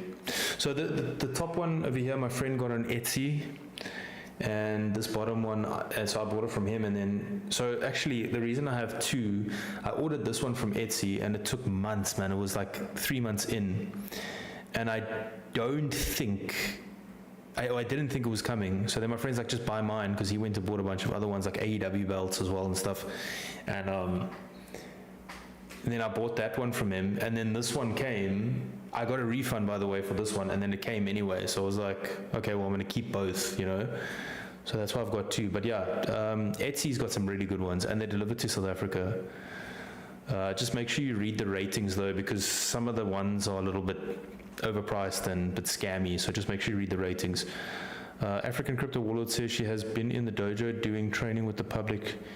Think she went to compete overseas recently. No, I don't think she did. Her last, well, maybe not, well, not in MMA. She fought in 2019 against Manon Fiorot lost. Just got home from training. Nice.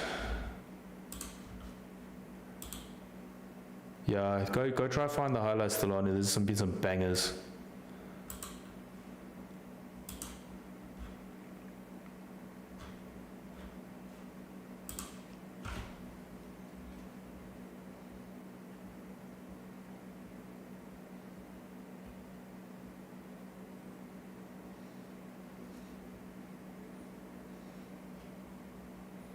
How old is Manolino now? Surprising power generator. Tenacious in the pocket, great fight IQ, betting odds 2. Mariana Salas, dominating reach and height, excellent Muay Thai and striking, physical in the clinch. If that is true, Amanda's got a bit of a tough task on her hands.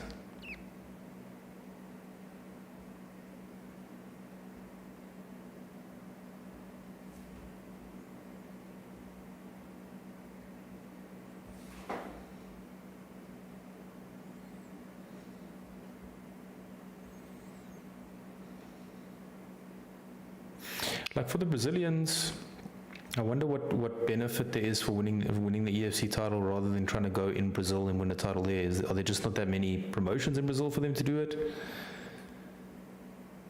It's definitely not about pay.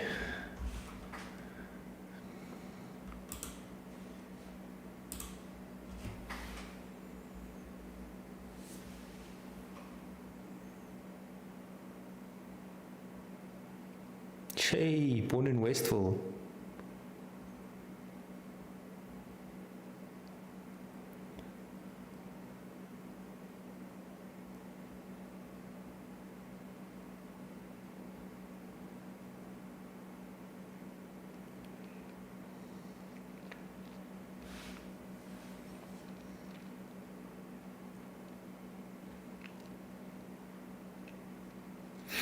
Shoutouts to Milton, man, the new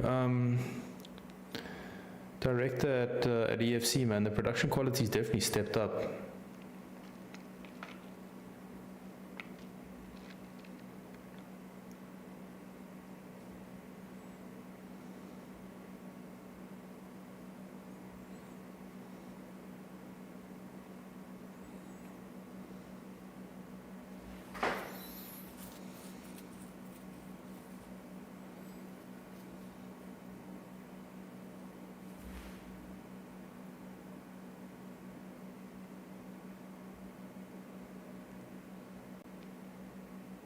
I feel like EFC peaked at that time. I don't know, because he still had Drickus on the come up. I mean, they're doing really well now, but I don't know. It feels like peaked a little bit there.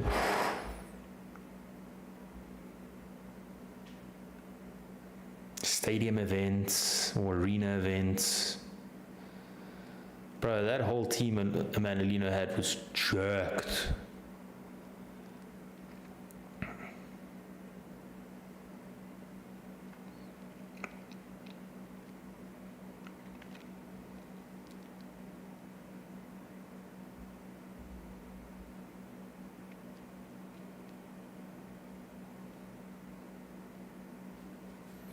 She did take Manon Ferro to a decision, that's true, but damn, that's like 5 years ago. Okay, she's based in the Netherlands.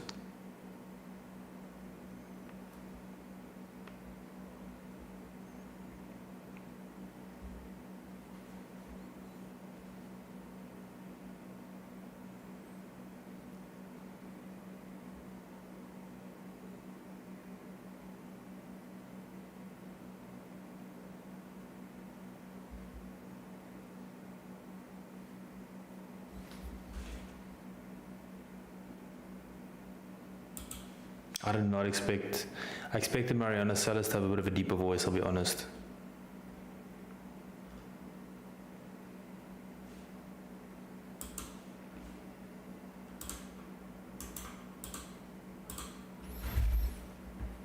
Here we go.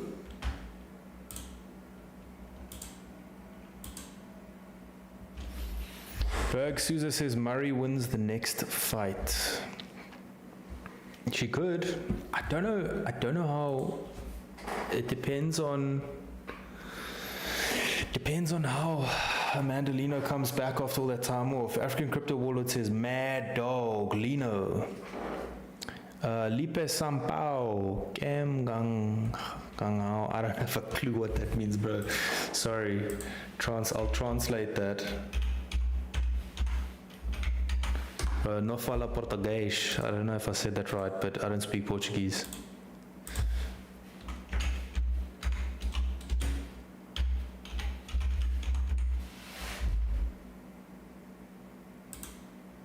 Who won? Which fight?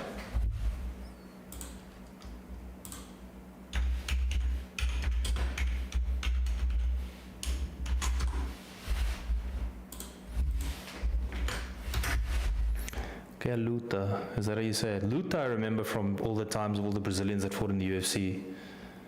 Mais, Luta. Excuse me.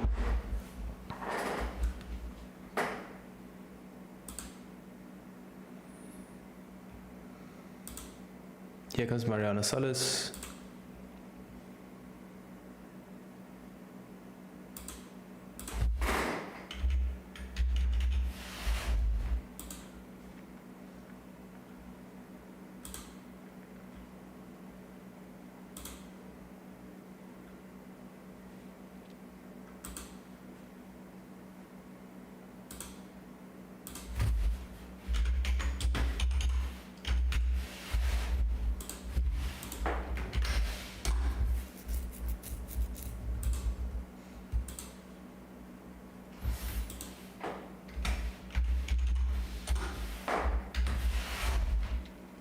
He lost fight TKO.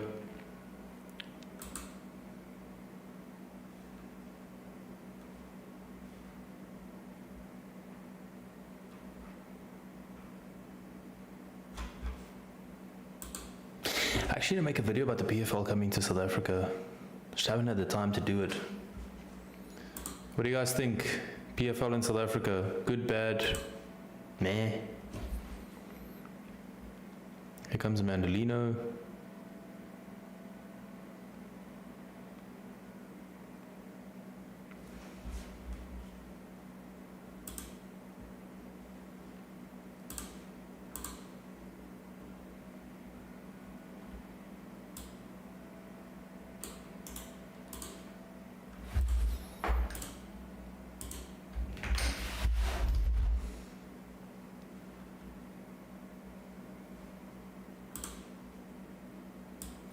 Thanks, Berg, for letting him know.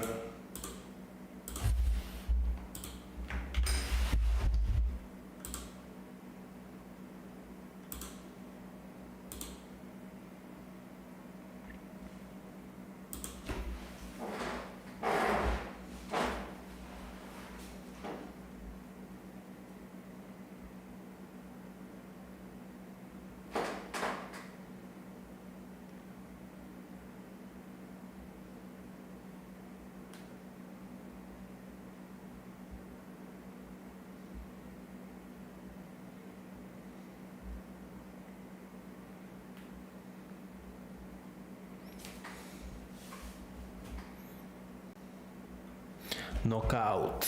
Yes. That's a cool way to spell it.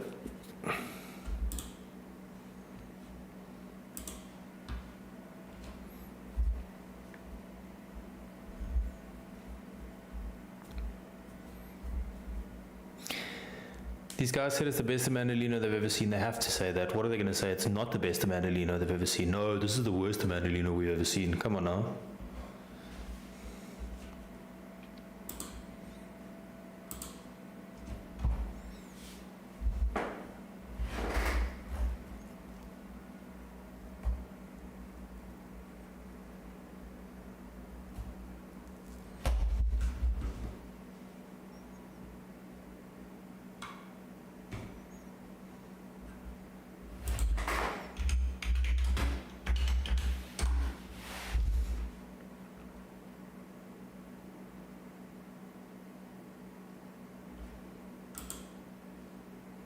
I can't believe Chris Cyborg and Amanda Nunes fought 7 years ago. That's ridiculous. It feels like the other day.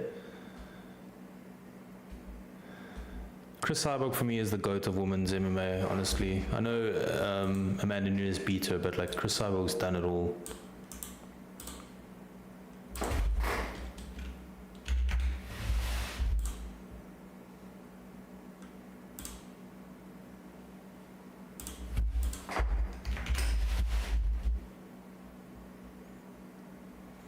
Africans do have heavy hands, Lipe. They do have heavy hands, man. I think the flights, though, for the Brazilians to come all that way really takes it out of them, or took it out of them, especially Marcio, who missed his connecting flight.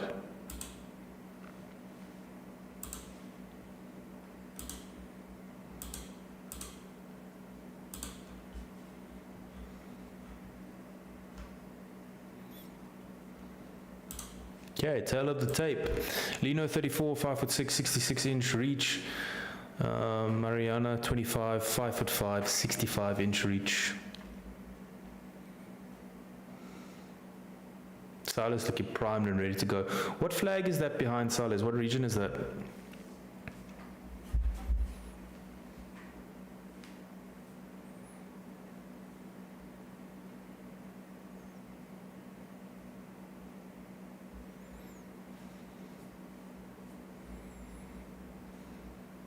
Mariana looks like she's in good shape.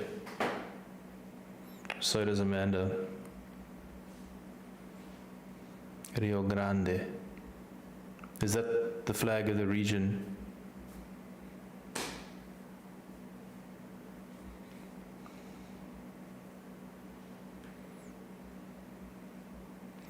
Mariana looks mean. Amanda looks nervous as hell. 5.5 years since she fought.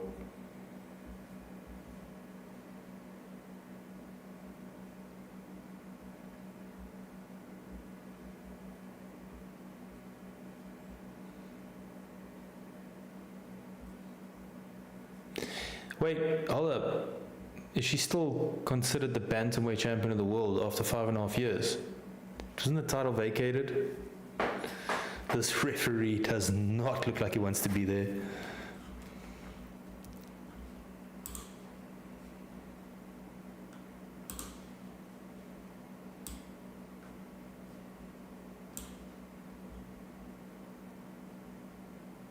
Mariana's taller, but she doesn't have a longer reach.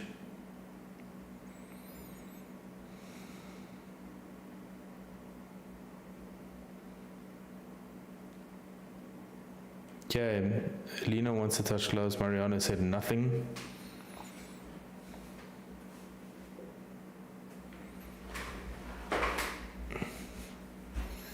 That dude in the back's beard is ridiculous.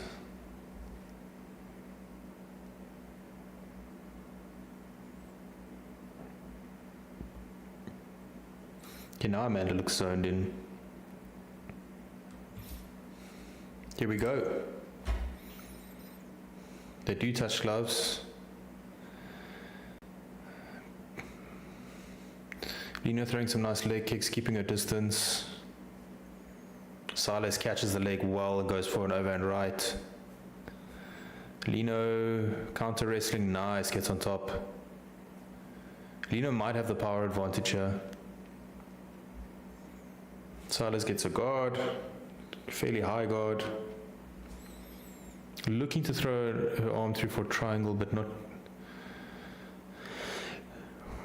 This is Lino's world.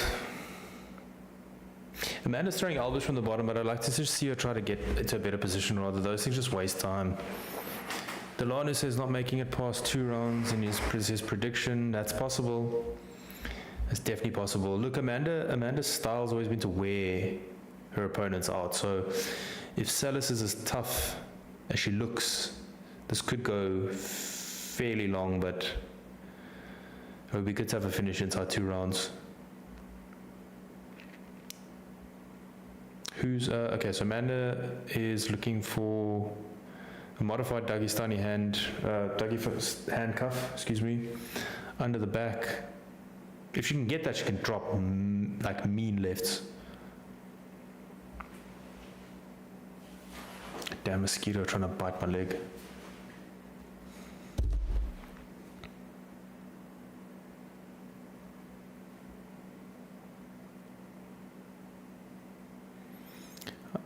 Oh, triangle attempt by Salas. As African Crypto Warlord says, I'm guessing if Lino wins, it's a submission. I think so, submission or TKO. But Salas is looking to lock up that triangle. Amanda is doing a good job of defending, but it was on. Nice bottom game there by Salas.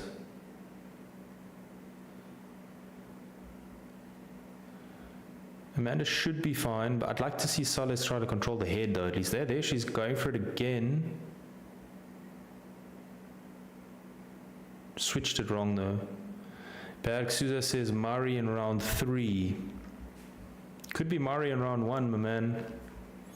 She's chucking up triangles from the bottom like nobody's business.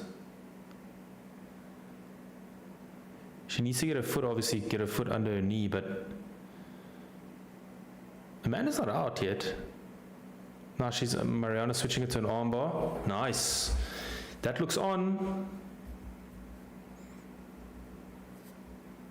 Salas has got a good bottom game here. Amanda's elbow is still in there. Salas must go for it. She's gonna get it. She's gonna get it. No. Ooh, now she switches her triangle. Nice ground game by Mariana Salas. Amanda Lino did a really good job of getting out of that armbar. I think Amanda Lino's, it's quite evident she's a lot stronger, so she's fighting out of these things quite, I don't want to say easily, but she's doing a good job of fighting out of it. But she needs to be careful, because Salas has got a really good guard from the bottom. Active. Amanda trying to pass the hips, now getting to a half guard position. Mariana's still throwing shots from the bottom. I think it wastes energy throwing those little shots. It does no damage and you're just flailing your arms. Okay, so Salas now had sort of a body triangle on the leg of Lino. Lino has now addressed it. Looking to pass. Kill this damn mosquito. Where is it? Mosquito keeps trying to bite my legs. See, so now, nice guard retention there by Salas. Lino stands up, trying to drop shots. I'd like to see Salas, I know she's comfortable on the bottom. I'd like to see her try to stand up. Because eventually it's going to tire her out being on the bottom. There she tries to stand up, but catches a nice right there by Lino. With some nice shots too. Salas's head was on the mat as well, so she got the double impact from the shot and the mat. 16 seconds left. Brutal, or relentless, let me rather say. Man, Lino's just bashing her from inside the guard. Nice.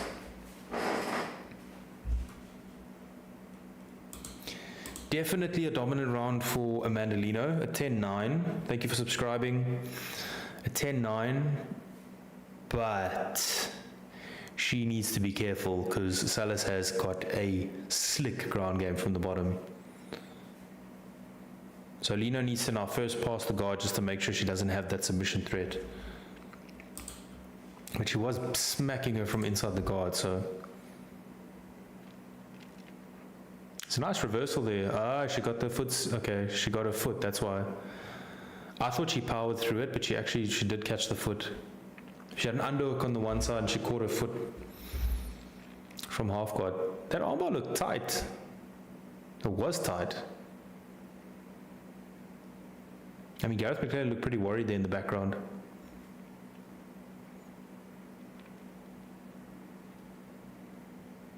Man, that right she hit her with, as she hit Salas with as she was trying to get up. Right, about to start round 2. As the rounds go on, obviously, the question is going to be, does the ring rust come into it? Because you can train as hard as you want, and you can be as fit as you want outside of the cage, but once you get in there, it's a different story.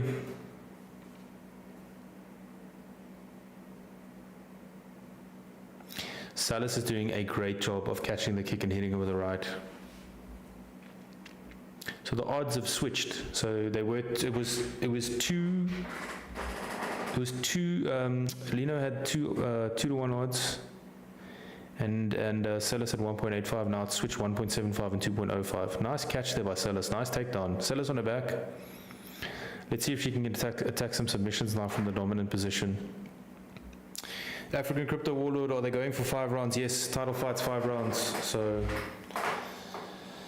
will it make 5 rounds? I don't know, but it's scheduled for 5. Nice takedown there by Salas. See, now we're going to see if Amanda Lino's got the cardio and if the ring rust. I mean, she works super hard. Obviously, she has the cardio out of the cage, but and now we'll get to see.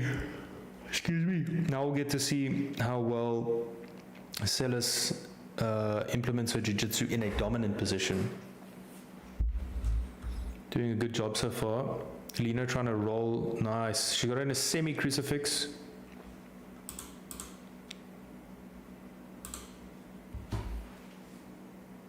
So she is, Salas has mounted Lino. Lino getting to her side. Salas dropping nice shots.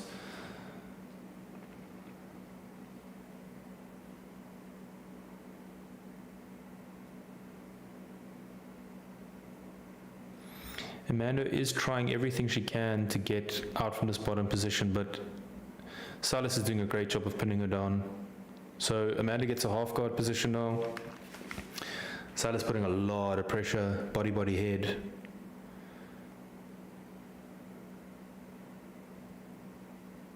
Oh, nice. Lino tried to roll. Salas countered straight into mount. Grapevines, putting a lot of pressure on Lino. Lino's head is also against the pole bit of the cage, so that's not very comfortable.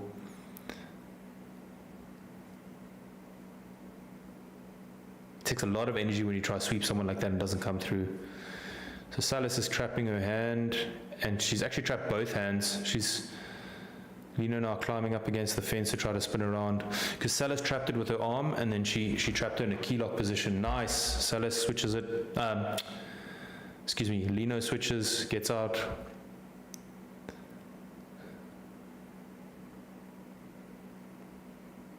It wasn't a comfortable position there for Lino. Salas still throwing those elbows from the bottom. Now she's got her head and arm trapped.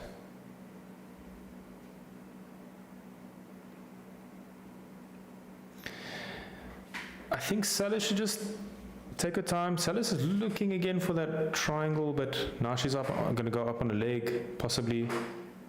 Man, Lino just looks so strong. Now Salas is dropping nice elbows from the bottom. I really like Salas's fighting style. Salas has a lot of potential. Denise Lima, Clebson lost.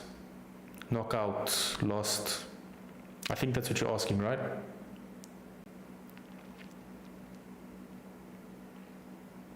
Clebson, knockout, round 1, he lost.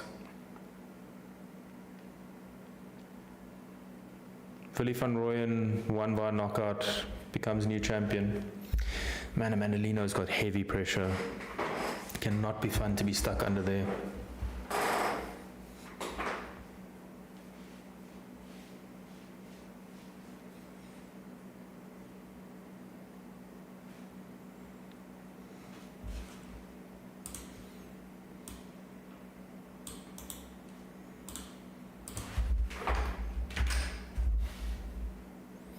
Oh, your name is Denise, your brother is Clemson.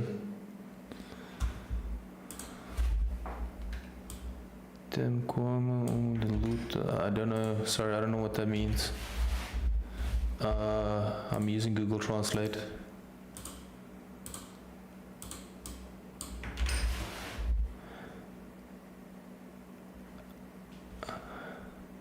I can't show the fight, sorry, no.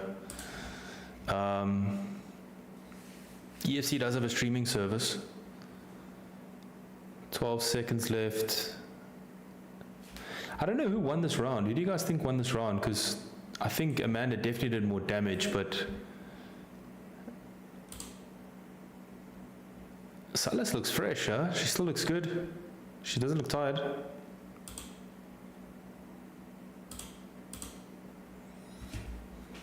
See, I think they might do a bit more measured approach here from Salas, because as the rounds go on, Amanda is going to tire. It's only natural, it's ring rust. She does look a little bit more tired already. Oh, I don't know how to score the second round. How do you guys score the second round?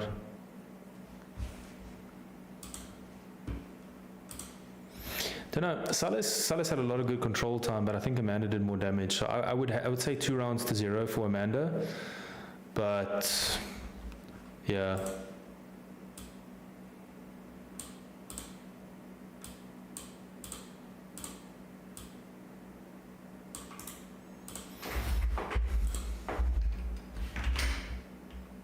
Yeah, sorry, I don't understand what you're saying as well.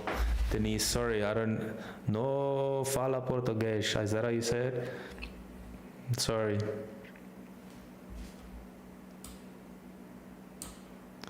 Probably butchered that, but yeah.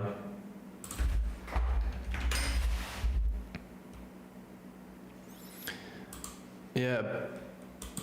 Berg says that I believe the images on Instagram and EFC, that is correct.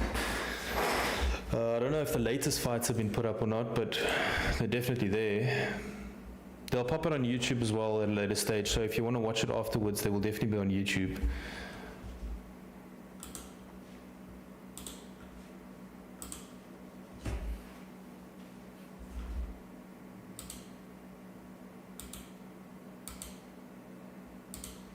There's still another fight after this. Another title fight after this.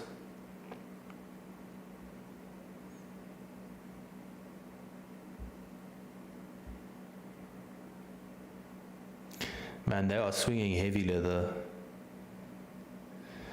I think Salas, if she can just hang in there for another minute or so, just calm things down, I think she can grow into this fight.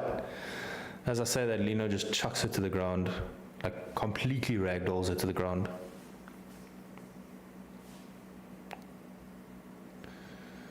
Thank you, Berg, for translating and keeping everybody up to date from Brazil.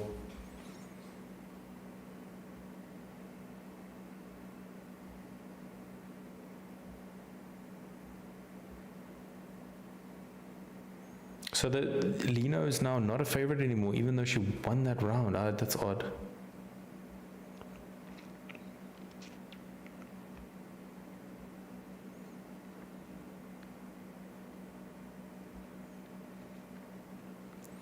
Salas does not stop moving, like, I'll give her that. I just think she's wasting energy with these shots from the bottom. They don't score you points, and you just, the whole time moving, like, ooh.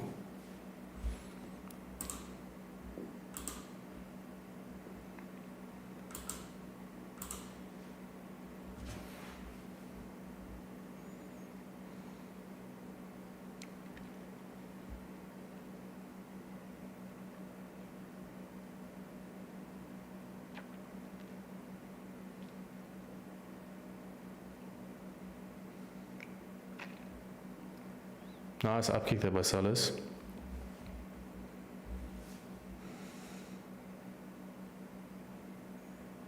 Fight slowed down slightly here in round 3. Lino's still on top.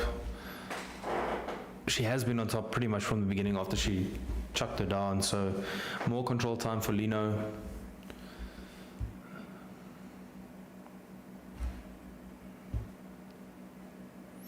I don't see Salas being as active in her guard as in round 1, so I don't know if she's tiring or not. But she is throwing a lot of up kicks, so...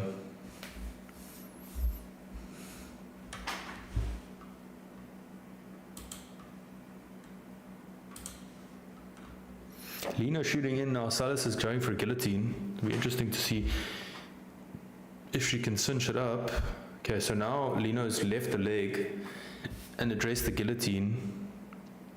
Salas is going for a... no, okay, Lino's got her arm. Lino's fine.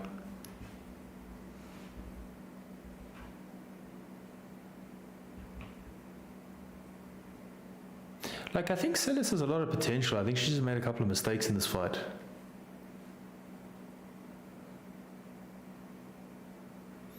Amanda looking to mount. Salas doing a good job of getting her guard back. I'd like to see her attack some submissions again. Okay, now it's half guard. Like Salas has potential.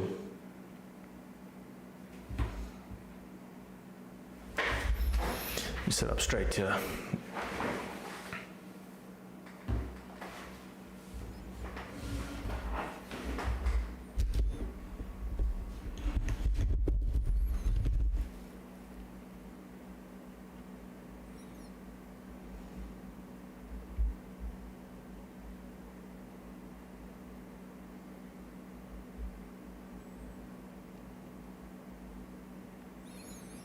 My pleasure, man. Thanks for stream. Yeah, thanks for watching. Appreciate it.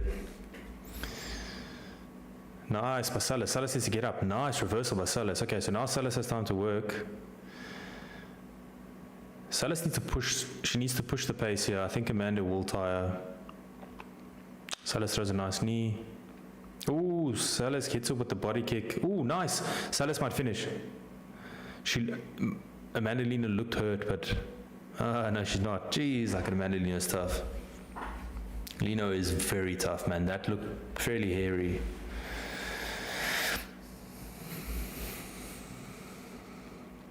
See, Mariana tried that hip throw, and I feel like she's making rookie type mistakes, which I think if she can eliminate that from her game, I think she'll be super dangerous. I think if she gets urgency in her game to try to stand up and not be so comfortable on the bottom and try to throw up. Look, throw up your submissions, but like if you see it's gonna be hard to get it, get up. But I will say Mandolino does look tired.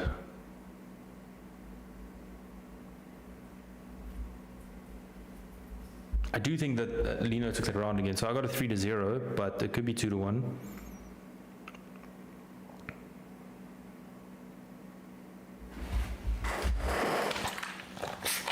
2 rounds to go. So this is going to be a make or break round for Salas. Can she start to like properly tire Lino out?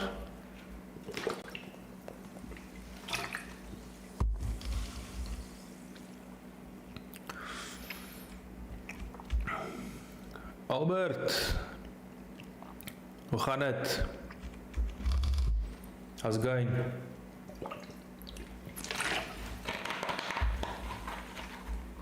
Round 4, here we go. All right, let's see if it's going to be much the same, or can Salas actually start to swing it?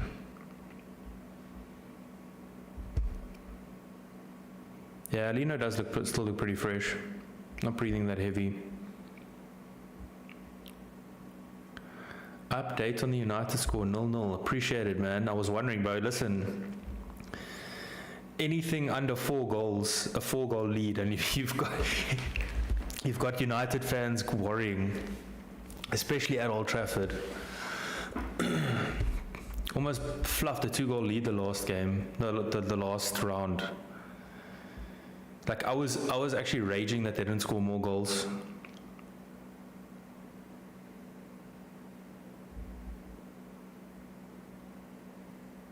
How much time has been in that game? What, 15 minutes? I just want Spurs, please. Glint, whatever that team's name is, please do us a favor and beat Spurs. I worry for United to play Spurs. They haven't beaten Spurs this season.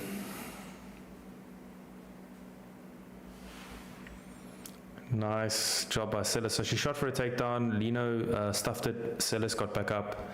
I think Sellis really needs to push the action here.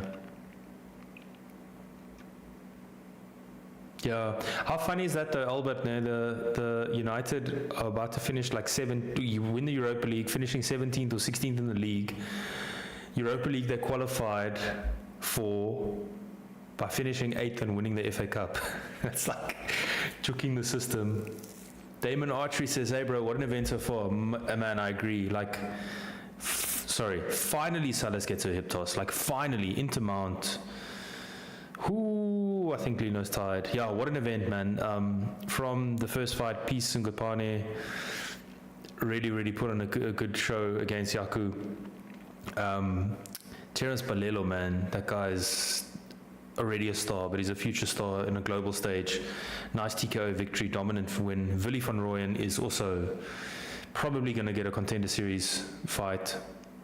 Balelo and Willy shouldn't fight. I both think they deserve a shot at the UFC. I agree, yeah. So the same thing happened when Tumelo and Terence were going to fight last year around this time. For me, it was bittersweet because one of them has to lose. But I do think, I mean, the 125-pound division's long been the best division in the EFC. Like the best stars, the youngest guys, the biggest potential, and also the UFC needs 125-pounders. That division is dead. Be dead. So yeah, I think I would like to see them both go on contender series. Tumelo had to go through the tough house, but Albert says it will break the brain. Imagine the signings we can make with UEFA Champions League in the back. I hope so, but I don't want us to sign superstars, man. I want us to just build with people who actually want to play at Manchester United. I don't want to get these Paul Pogba type signings, you know, these big names, and I'd like us. I mean, yeah, I'd like them to sign people that want to play for Manchester United. Teen Gohan SSJ2 says Terence is something else, dude. Terence has the fighting ability. He's amazing on the mic. He's so entertaining. I mean, he's just his entrances into the hexagon are entertaining. He's cocky, he's brash, but he is so humble, dude. Like, I've had him on the podcast before. I've chatted to him a lot. Like, I want to WhatsApp, my phone's the camera, but I want to WhatsApp him when the stream is done, man. Like, he's always humble, always working. Paul Flop, geez, what a wasted talent that, eh? What a wasted talent. I mean, he's had a good career. Like, he's won the World Cup, he's won league titles, but man, he could have been top, and nice shot there by Lino. Drop Salas. Yeah, Terence is something else. Tumelo is something else. Edson, Willy van Rooyen, Gift is in there. Tando Zondi.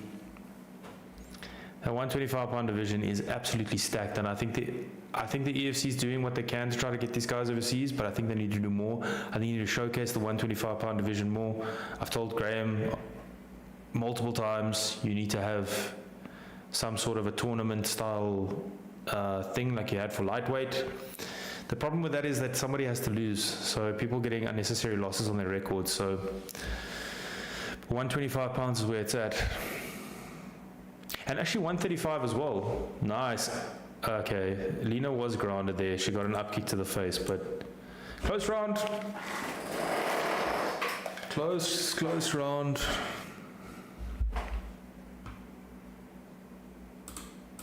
But yes, I think the EFC needs to do more to showcase these 125 pounders, headline more cards, and put them on the forefront. I think that's the best chance for UFC Star, and then Faiz Jacobs, obviously.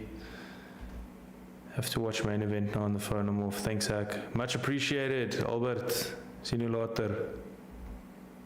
Dankie vir die pop in. Yeah, the 125-pound division really, like, that's the best chance to get people to go through to the UFC. But hey, man, PFL's here. So listen, PFL's not a bad gig. They pay really well. You know, if you win the tournament, you win $1 million. Life, that's like forever money. $1 million. Here we go for round 5. Let's get it going. Okay, they gotta show their Nox hydration goals first. Baxia says, what are the live odds? I think it's 1.7 for Amanda and 2.1 for Salis. I mean, it's been a close fight. Like, Amanda's dominated 2 rounds, and they've been 2 close, like super close rounds. So it's probably 3-1 or 4-0 for Amanda, but you never know with these judges. It could be 2-2. And I love that they're both coming out and they're just swinging. Like, Salis and Amanda both know this fight's up in the air. So the odds are still pretty even, honestly. Nice body shot there by Amanda. This has been a good fight. Like, the women's fights, honestly, if we're being honest, for the most part have been boring in the UFC.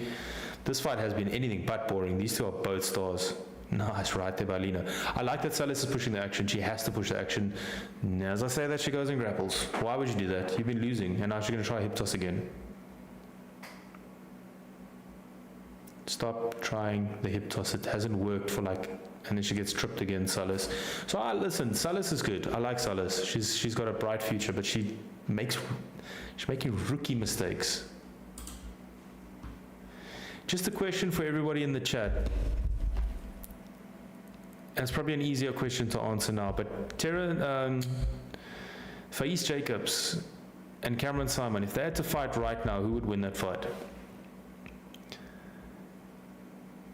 It's probably a bit of an easier fight now, question to answer now after Cameron's loss, but who do you guys, honestly, who do you think would win that fight?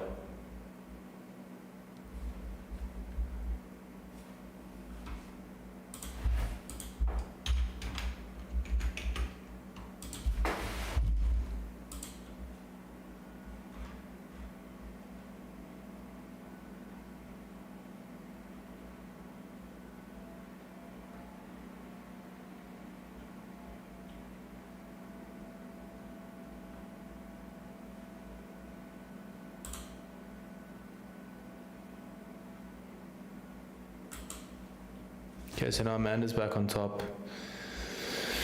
Could very easily just grind out a victory here. I'd like to see her go for the finish, but look, get the win first. But yeah, who do you guys think?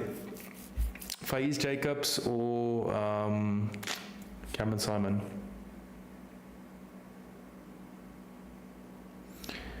Moyes Audio says South Africa rules. They are ruling so far 2-0 and looking like it's going to be a 3rd win unless Salis can do something here. I just wish, honestly, like for South Africans, I think there's been a whole host of people from South Africa in the recent years that if they were American, particularly, they would have already been in the UFC.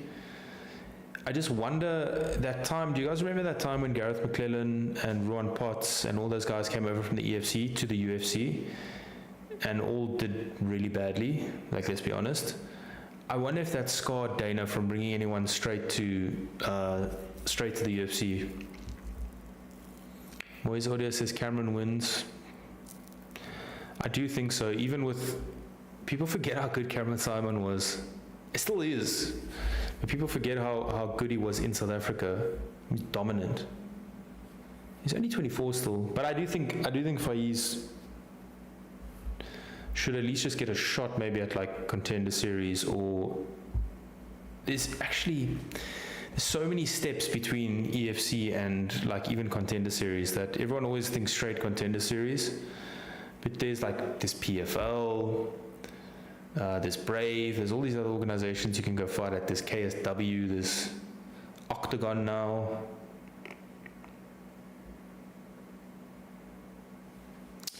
Higher level experiences, more nuances, I do agree, yeah.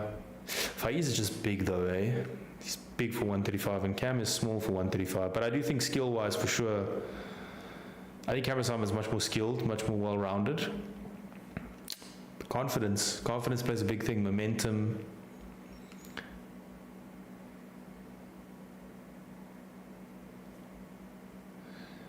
Yeah, Silas is trying to throw shots from the bottom, but it's not really working. And it hasn't worked this entire fight. Okay, 30 seconds left. They're both standing up. Silas just go for it. Silas is doing a good job on the feet. Silas needs to go for it. Honestly, man, if Silas could just get those. Ooh, Amanda looked hurt. If Silas could get those little errors, now she goes for a hip. Silas is doing amazingly on the feet, goes for a hip toss. Okay, this time she ends up in mount, but like, come on, man. You were doing amazing on the feet. Why would you do? So Silas raises her hands. I don't think she did enough. I think it's 4 rounds to 1. And that's being generous to Silas. That's 4 rounds to 1 for Lino.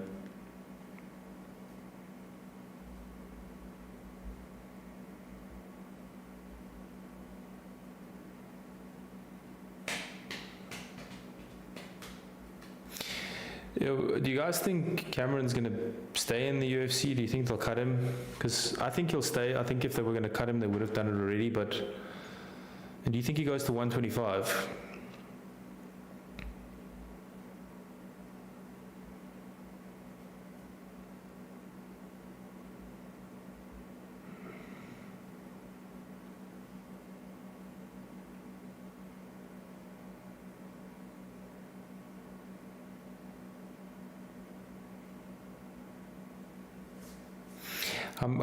I must say, shout out to Amanda Lino. She did not look tired. Ring rust wasn't a factor. It's in silver.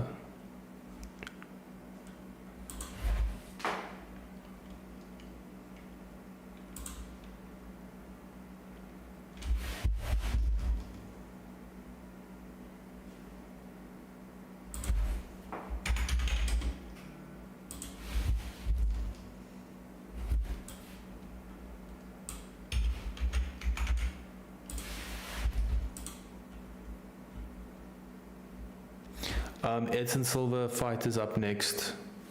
It's the next fight.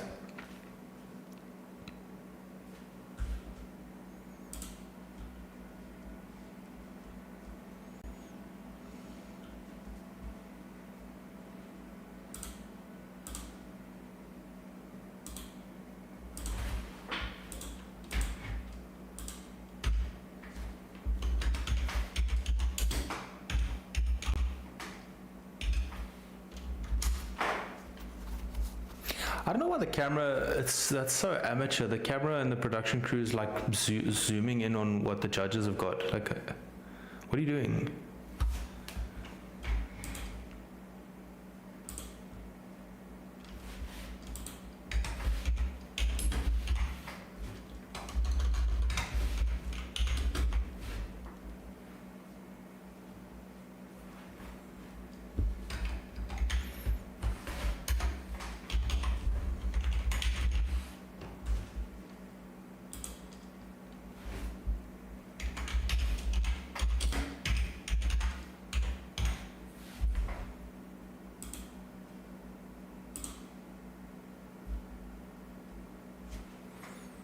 Yeah, Lino.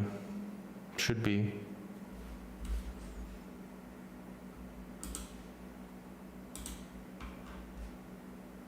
Mandalino wins the belt. Well deserved.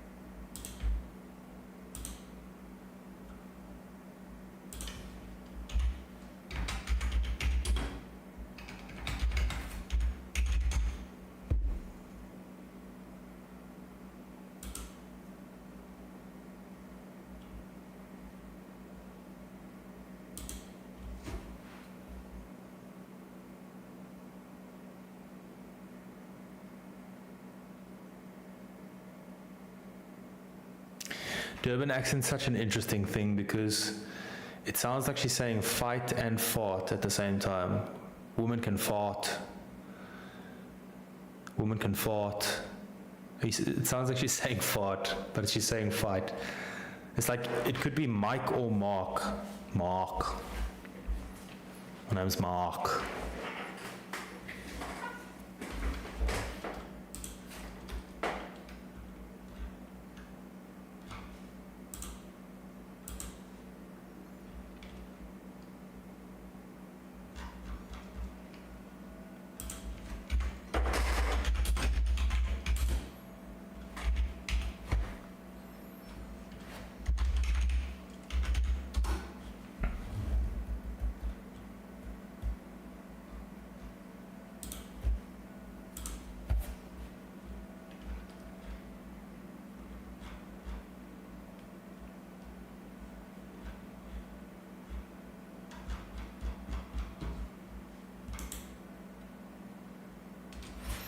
Do you know how the judges scored the fight? Yeah, so it was 49, 46, 49, 46, and 48, 47, all for Lino.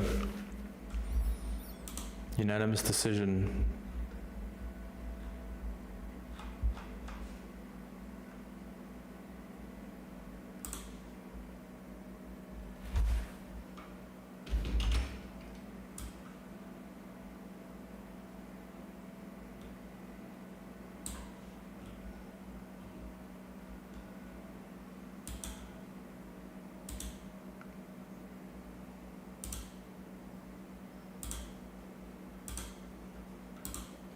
Just update the fight because I still have the old. No worries.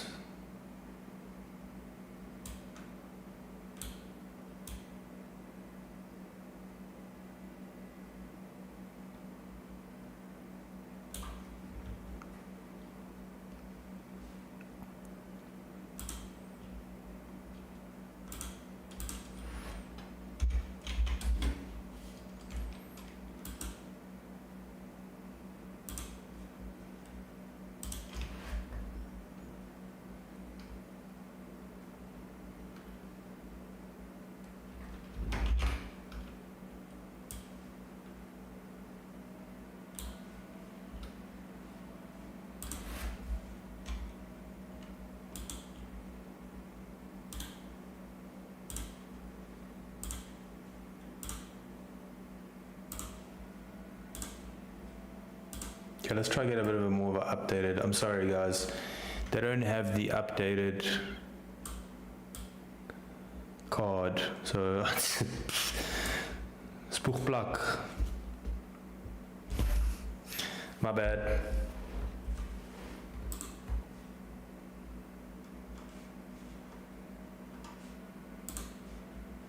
You can't stay active on bottom because you don't win the fight on the bottom.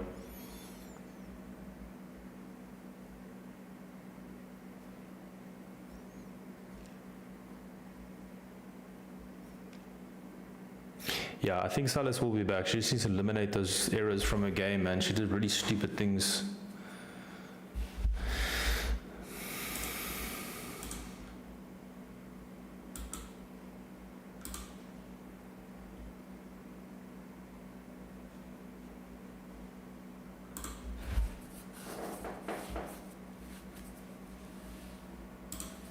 Oh, PK.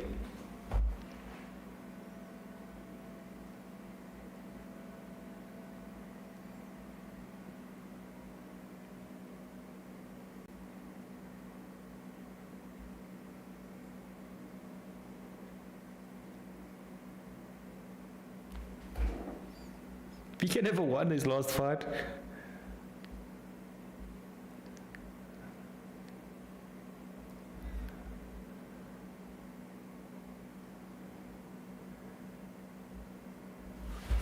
What?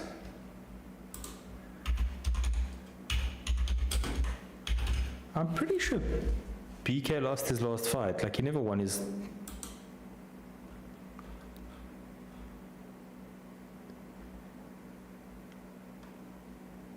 What one FC did these guys watch? PK never won his last fight. PK's head kick came in 2020 when he joined one championship pretty much.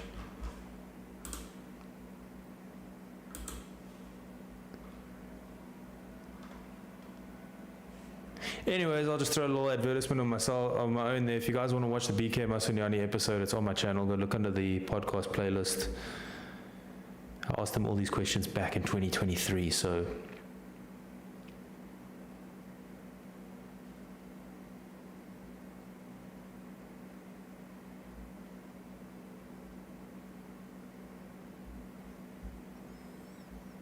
I feel like they need to get a natural interviewer again. I have nothing against Gareth McLennan, but I don't think his interviewing skills are good. I think he needs to stick to the commentary and the behind the scenes stuff, with all due respect.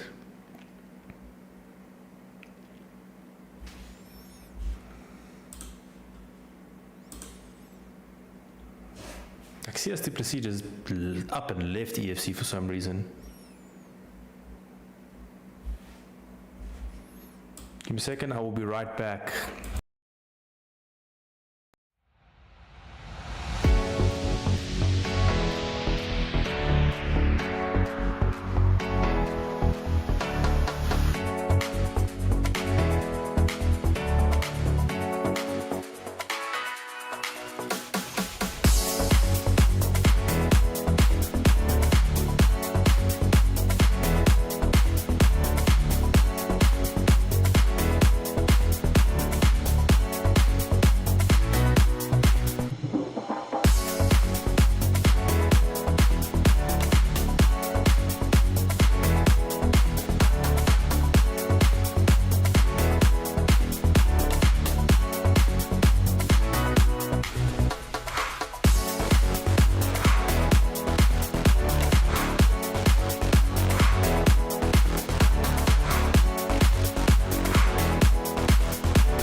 Okay, sorry, I'm back.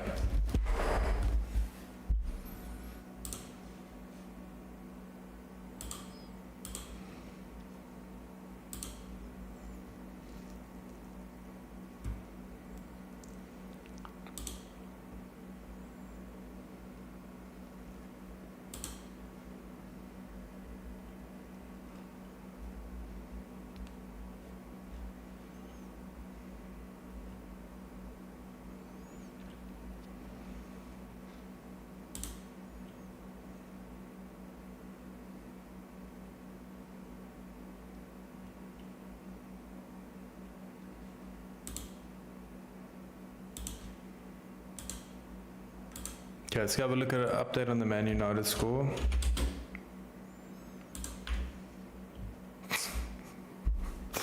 Manchester United is trailing 1-0.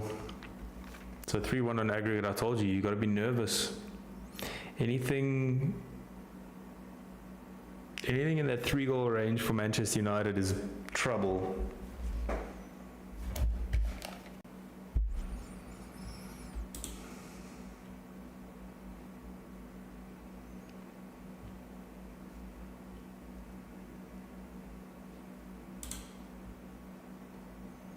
United going with Onana, Lindelof, Maguire, Yoro, Mazraoui, Ugarte, Casemiro, Dorgu, Garnacho, Fernandes, Hoyland.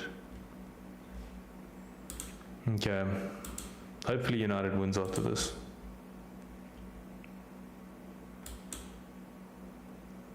Should I just transition to a live stream of the football after this?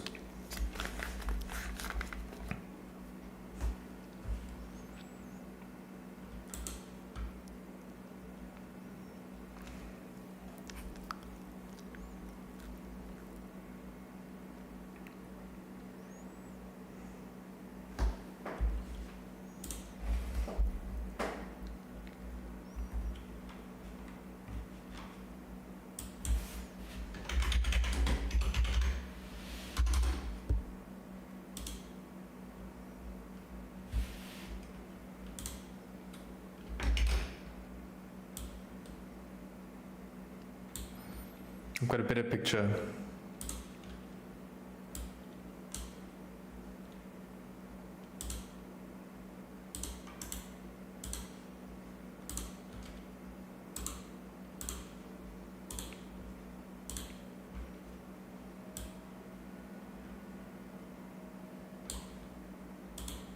There we go.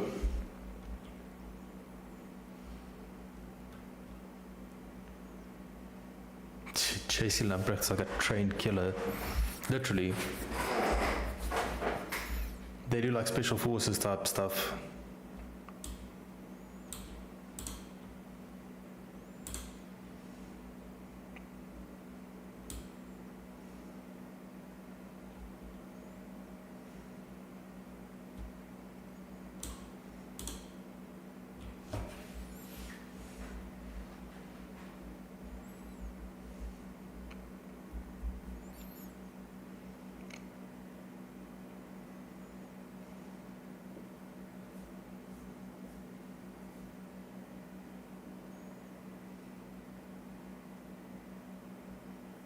Oh, we've got 82% saying JC.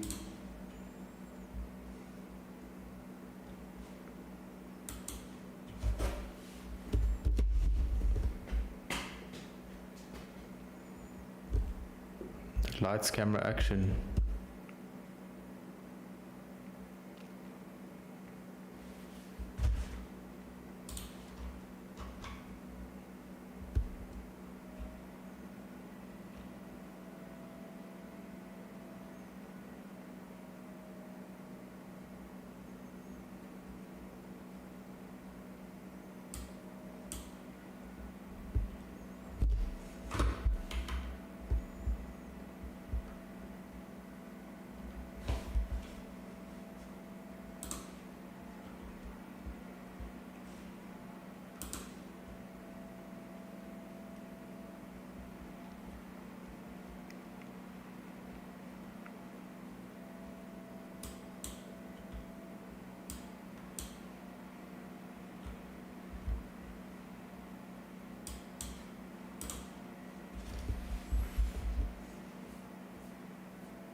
Jeez, bro, that has been fighting forever.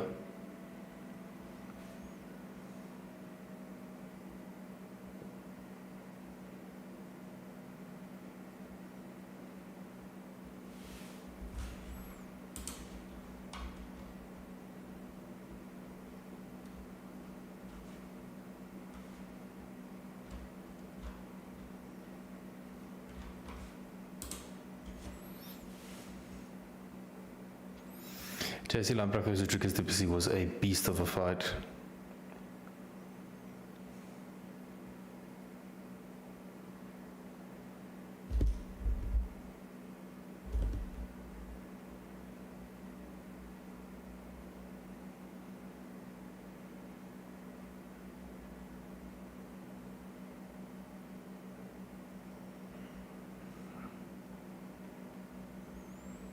Where the hell is that? That looks like Namibia.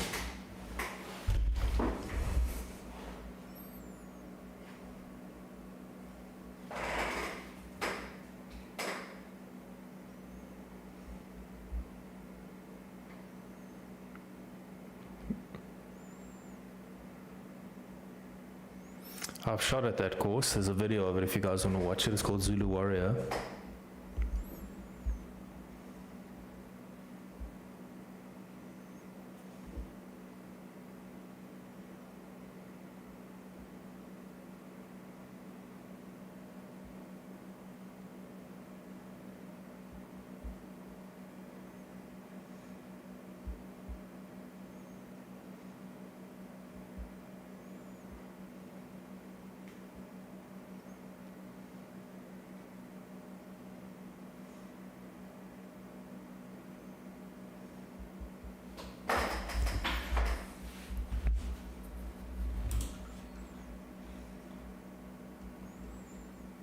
Yeah, JC's also fought, like, he fought 2 years ago. That's crazy.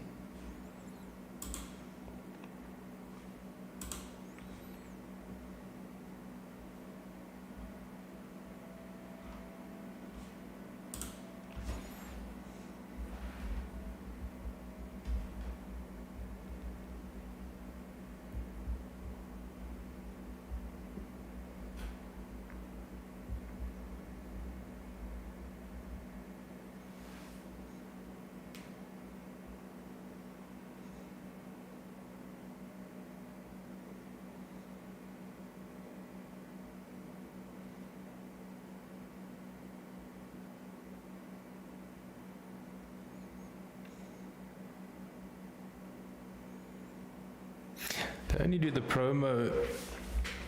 I've only done the promo for JC, nothing about Edson.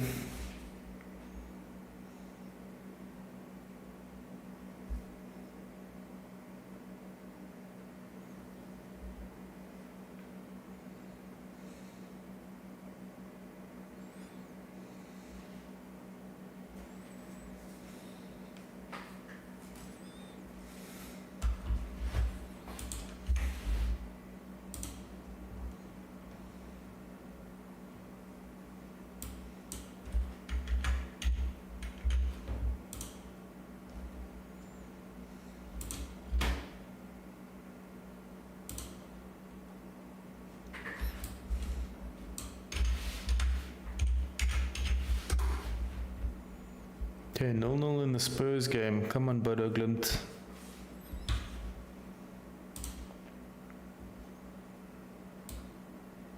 Okay, here we go now. Main event time.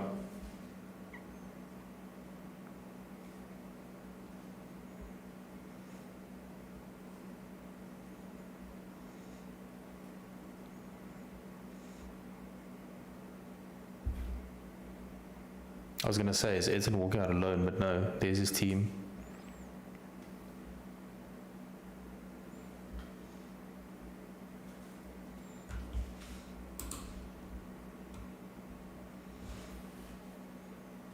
Zane van der Merwe has just paid my DSTV now.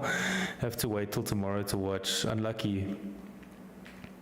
Unlucky. I'll keep you updated on what's happening in the fight, but yeah, unlucky, man. I think it's going to be a banger.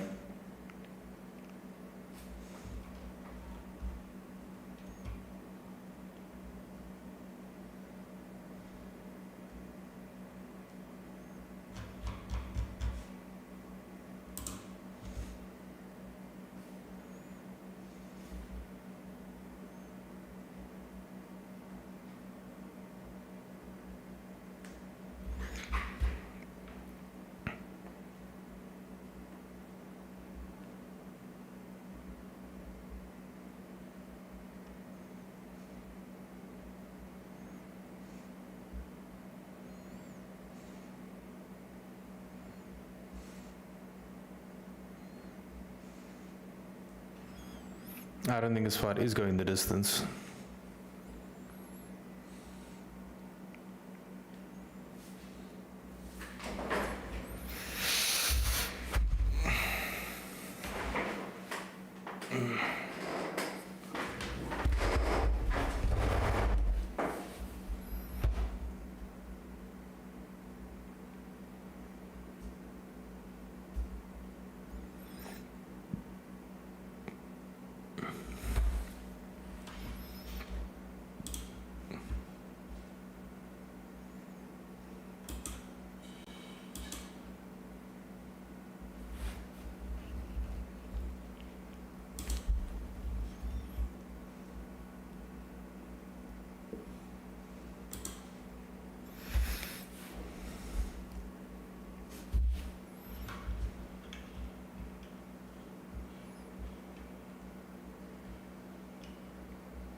Yes, these all the CIT dudes' backs are red when they come out.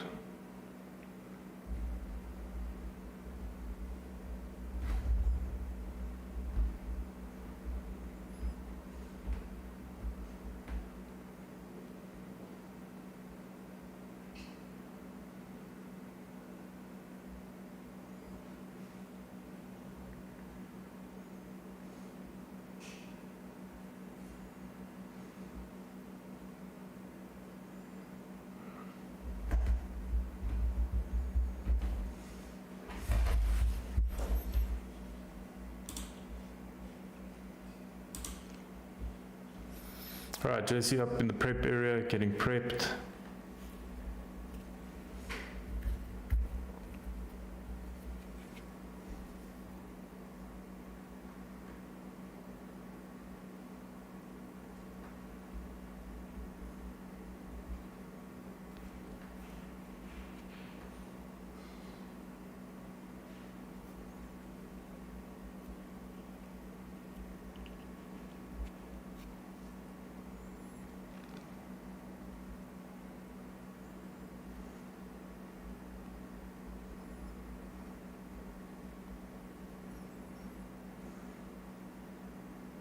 What the hell happened to these dudes' backs? Their backs all red.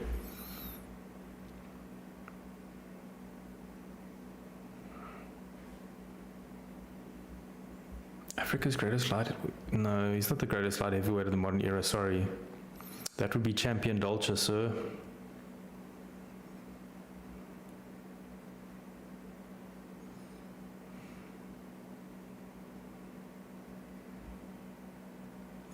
Yeah, JC's younger. He's 33, 5'11", 71-inch reach.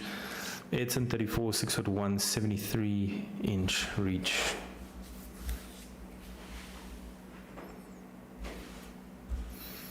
All right, they're going to start announcing the fighters now.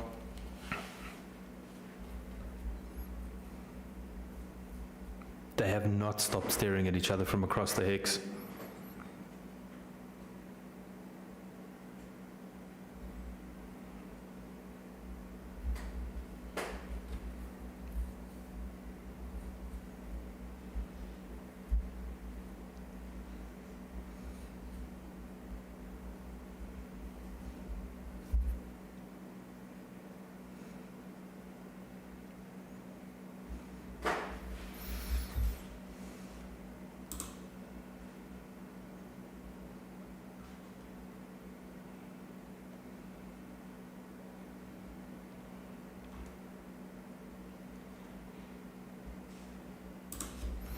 Okay, and here we go. Edson, 6'4" 6'1" out of Rio Verde, Brazil.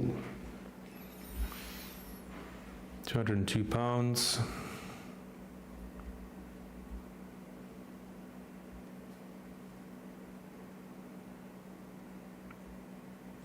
I think this fight's going to be very short. I think Edson's going to come out swinging.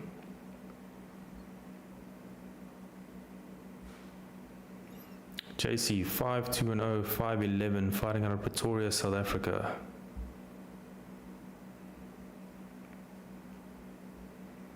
£203.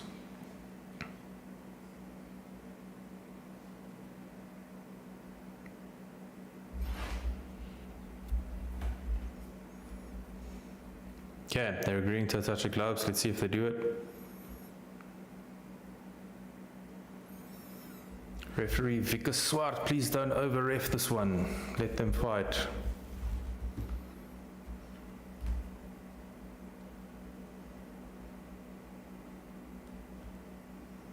JC is muscular, eh?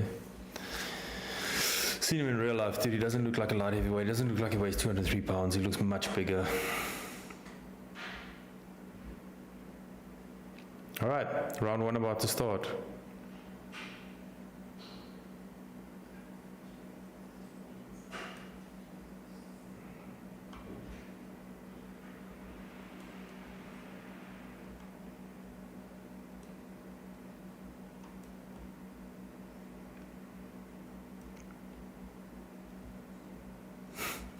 Dude with a beard progressively got more confident in the background there as he's had more beers.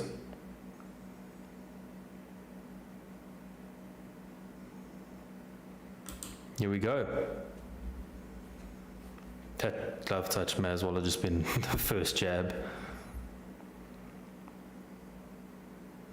Edson's hands are very low when he throws that leg kick. JC is a huge favorite, 5-1. JC hunting for his head, switching stances. Edson threw a leg kick and fell.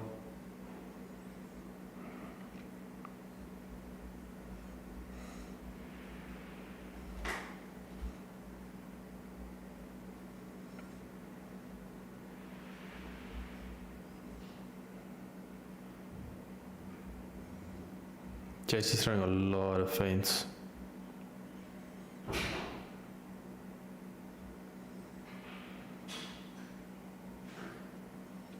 Nice overhand right there by Edson. JC ducks under it just a little bit. JC is anticipating the leg kick. He's raising his front leg a lot. Nice right there by JC. Nice body kick by JC. JC is incredibly powerful. Edson looks like he's wary of that power.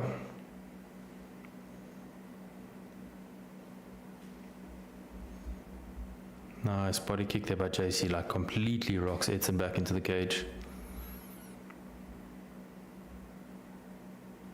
Nice leg kick there by Edson.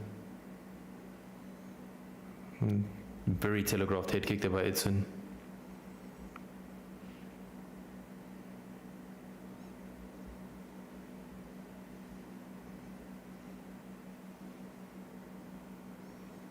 JC is reaching a little bit, he needs to be careful there.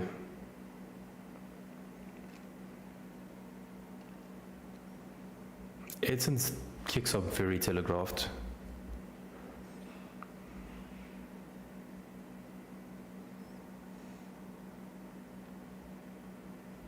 I wonder if JC's front leg isn't compromised. He doesn't look as fleet-footed on that front leg.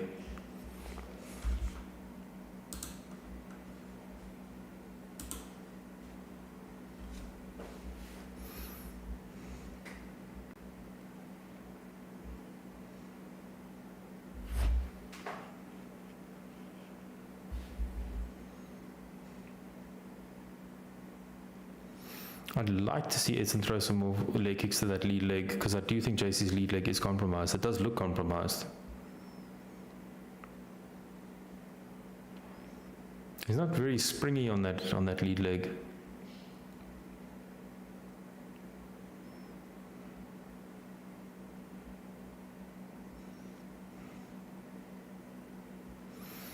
So JC ducks under the punch, throws a nice right, got him up against the cage.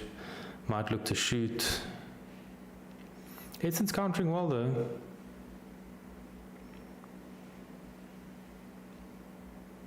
Think about these international fighters is they'll be used to this kind of pressure, so it won't be anything new. But I wanna see how he reacts to the power if they grapple. As I said, Edson shoots a takedown, gets stuffed by JC. JC telegraphs a spinning back kick. JC's lead leg is definitely compromised by the looks of it. Edson doing a good job of counterboxing here.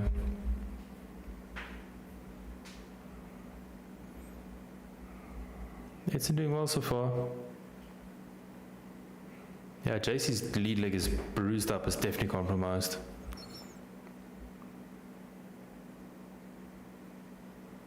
He's trying to switch to an orthodox stance, but he can't get any spring in that leg.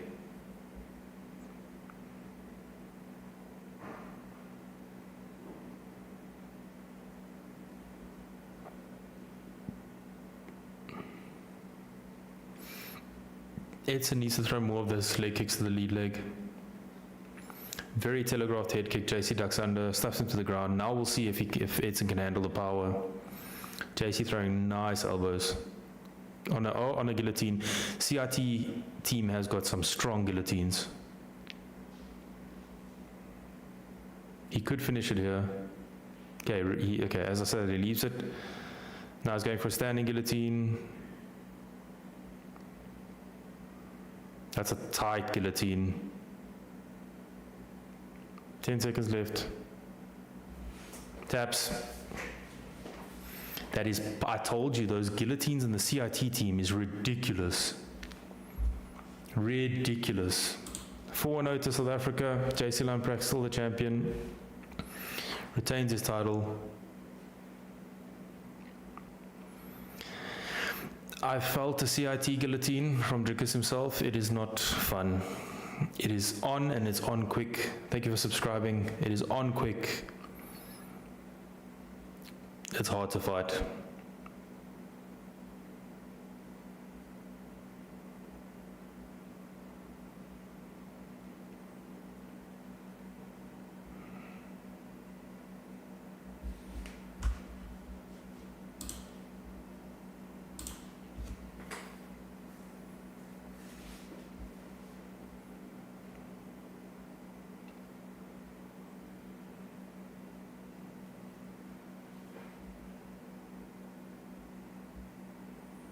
There was only 5 seconds left.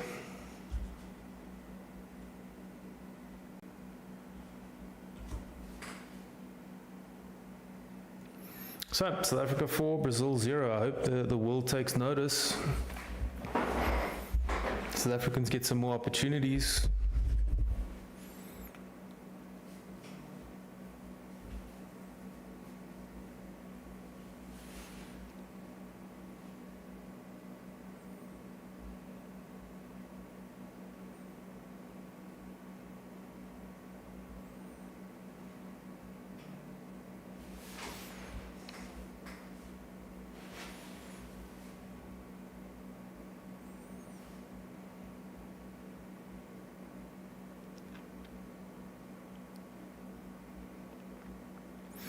So just a word of warning to Hamzat: if he shoots and misses and Dricus hops on the guillotine, he will tap him out.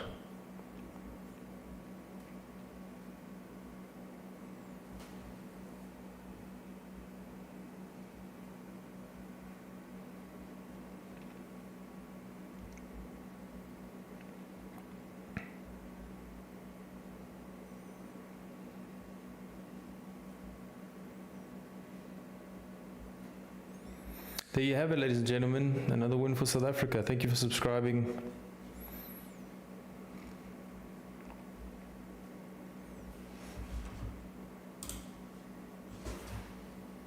The fight's ended, yes. 5 seconds left. JC Lamprecht won by guillotine choke. South Africa goes 4-0 against Brazil. So just to recap, the winners for the night: Peace Ngubane, Terence Palelo, Willie van Rooyen, Amanda Lino, and now JC Lamprecht.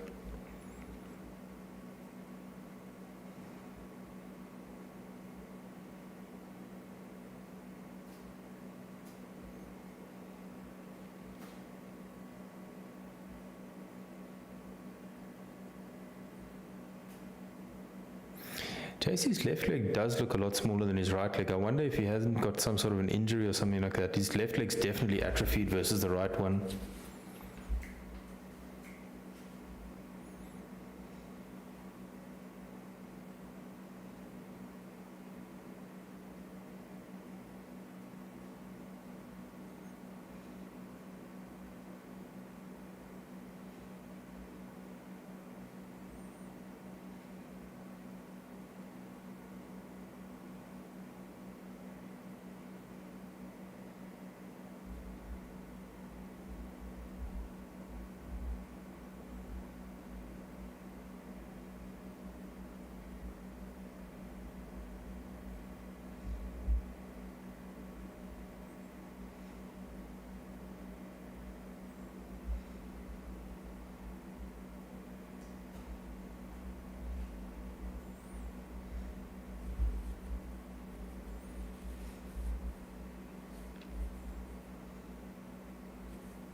Thank you for subscribing.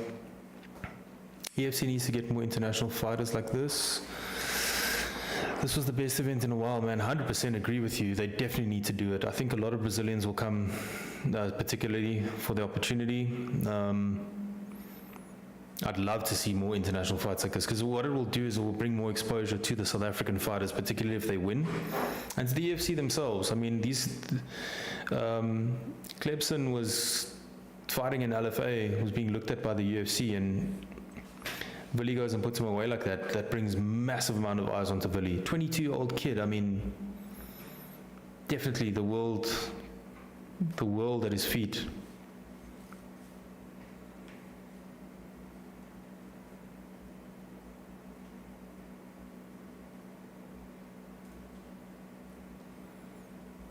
Look how excited our guys like Palelo and Willie were to fight those guys. Yep. Extra motivation. And what it does is it shows that they are on an international level. They might not be at the UFC level yet, they might not get to the UFC yet, but they take that next step. And, you know, even if they end up fighting in a place like LFA, one championship, PFL, whatever the promotion is, KSW, they're getting that international exposure which they need.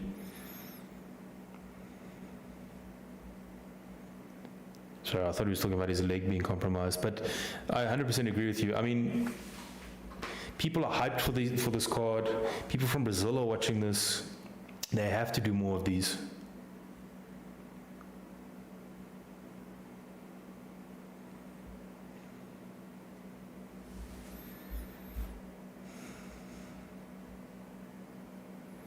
Yeah, that's the thing now about JC. He's leaving to go do some more anti-poaching stuff.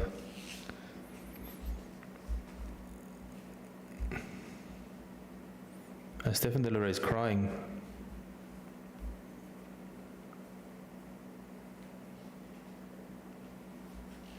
JC fought his last fight with his leg looking the same way. Wonder what it is. I wonder if he tore his quad. To be honest with you, because look at how atrophied his left leg is versus his right leg.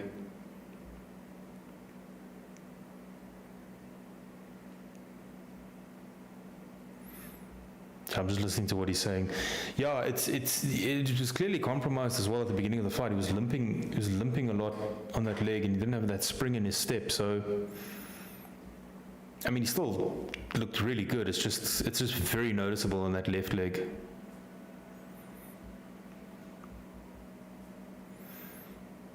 So there you have it, guys. South Africa takes 4-0 versus Brazil. I hope you guys enjoyed the stream. Thank you so much for watching. Thank you to those of you that subscribed. Make sure to check out my latest video on Cameron Simon for those of you that are interested. You said he's leaving to do poaching stuff. I don't think he should do that, man. He's got only a few fights in him, I feel.